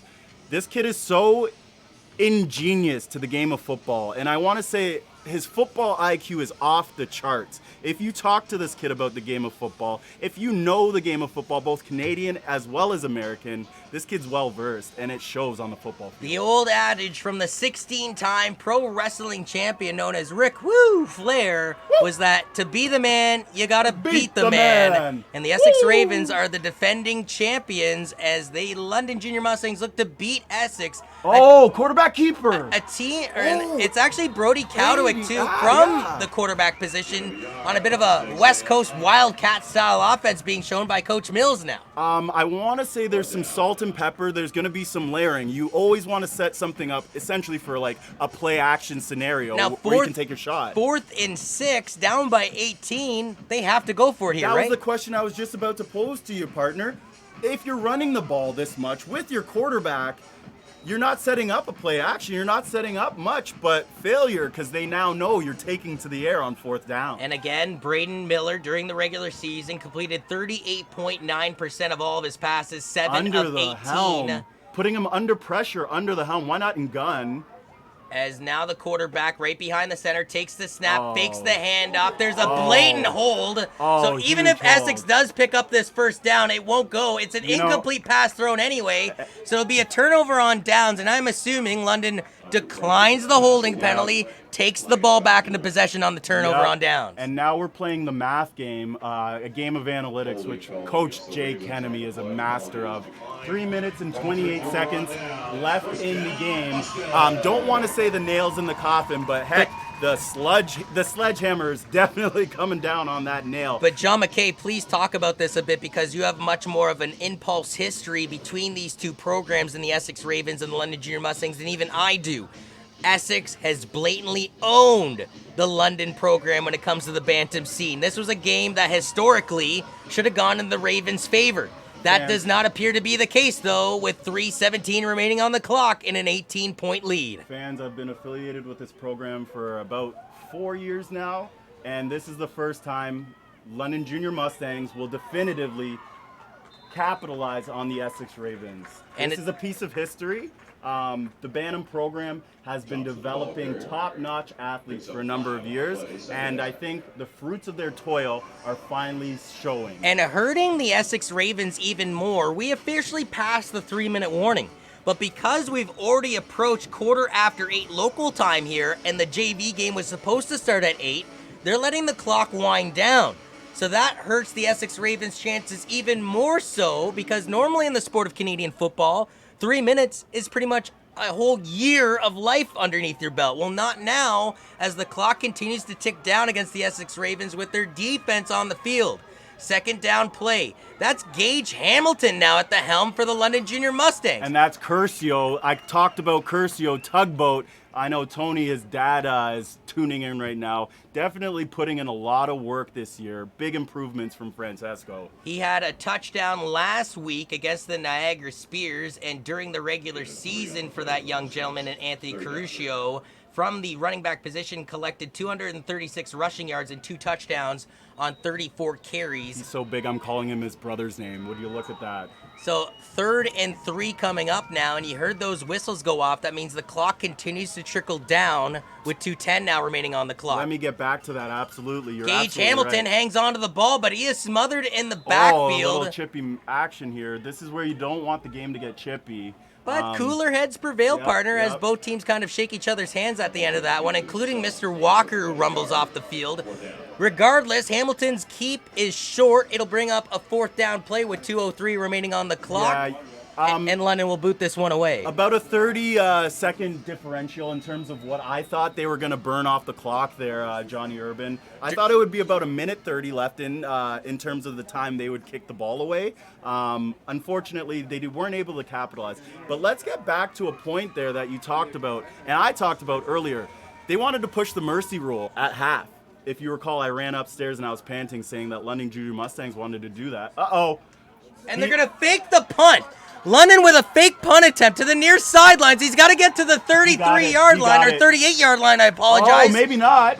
And he did get there, partner. I apologize. I missed it by about 5 yards. Yeah, he did. It's a 1st down for London, and I dare say that play right there, that fake punt, successfully ran for a first down, I believe is the nail in the coffin. Yes. I'm not going to be as bold as to say there's one special teams play that was going to be definitive. This wasn't it. This definitely wasn't it. Well, several onside kicks, Yes. a fake punt attempt, several two-point converts, a 67-yard bomb from Essex, an 80-yard bomb from London, 4 touchdowns from Tyrell Campbell, an injured quarterback that threw 2 TDs and ran for 1 as Gage Hamilton hands this ball off. My point being out of all that, though, is we have literally seen it all in this Bantam Western Conference Final here in the OPFL between the Essex Ravens and the London Junior Mustangs. Tugboat, number 26, Anthony Curcio carries the ball there. And you're absolutely right, colleague. Johnny, we've seen everything. I've seen offensive linemen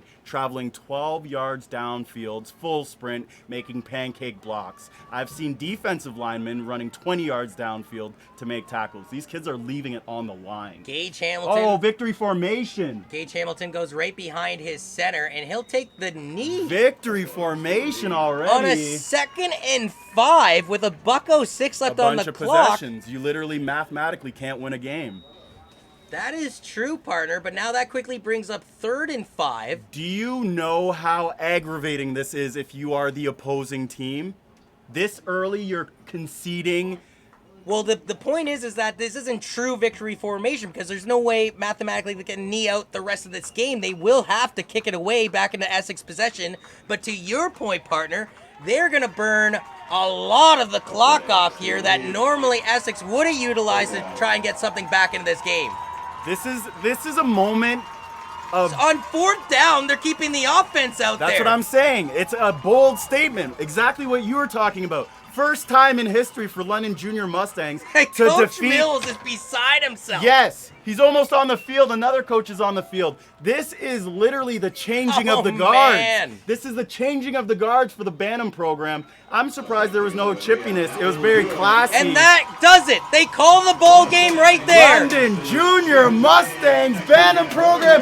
And in 2019, the London Junior Mustangs Bantam program stampedes themselves to the top of the mountain. They will host the 2019 OPFL Championship against the winner of the Cambridge Lions Ottawa Sooners battle tomorrow right here at TD Stadium next Saturday. Congratulations, London Junior Mustangs. You're officially the best of the West in 2019. You're the best of the West. W's, you know how we do. W's, big crews. And as the greatest line in all of sports forms at midfield, a true football war was on display here at the Western Conference OPFL Finals. As again, it is the London Junior Mustangs prevailing with 40 points on the board.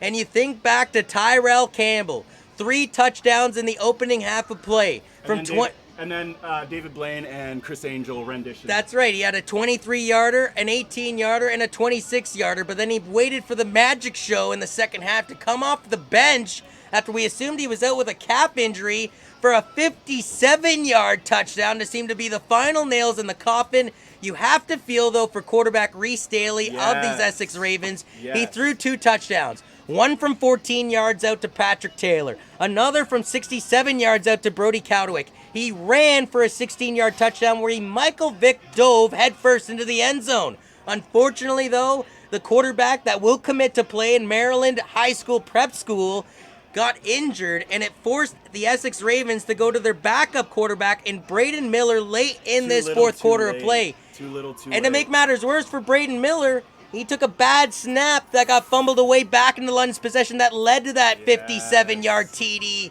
from Tyrell Campbell. Yes, absolutely. And as quick as this game concludes, the other game gets ready to go. As you see on the field, these two teams are shaking each other's hands. There's a team in yellow, that's the Hamilton Junior Tiger Cats, and a team in gray, that's the London Junior Mustangs. Of the junior varsity variety, they're getting ready for a game that was supposed to start at 8 p.m. local time. It's 8:22 local time, so I'd imagine they're going to give them a bit of a time to warm up here, folks, and then we'll get into the junior varsity festivities for the Western Conference Final between Hamilton and London. But For my good friend John McKay, my colleague and partner in crime, I am Johnny Urban. This has been Bantam Action, live on the OPFL circuit on London Junior Mustangs YouTube TV. An 18-point victory for KJ Ketamy's London Junior Mustangs Bantam squad, 40-22 over the Essex Ravens. They prevail to the OPFL championship. Congrats. We will see you champs. later for the junior varsity game. Thank you for tuning in. Unreal.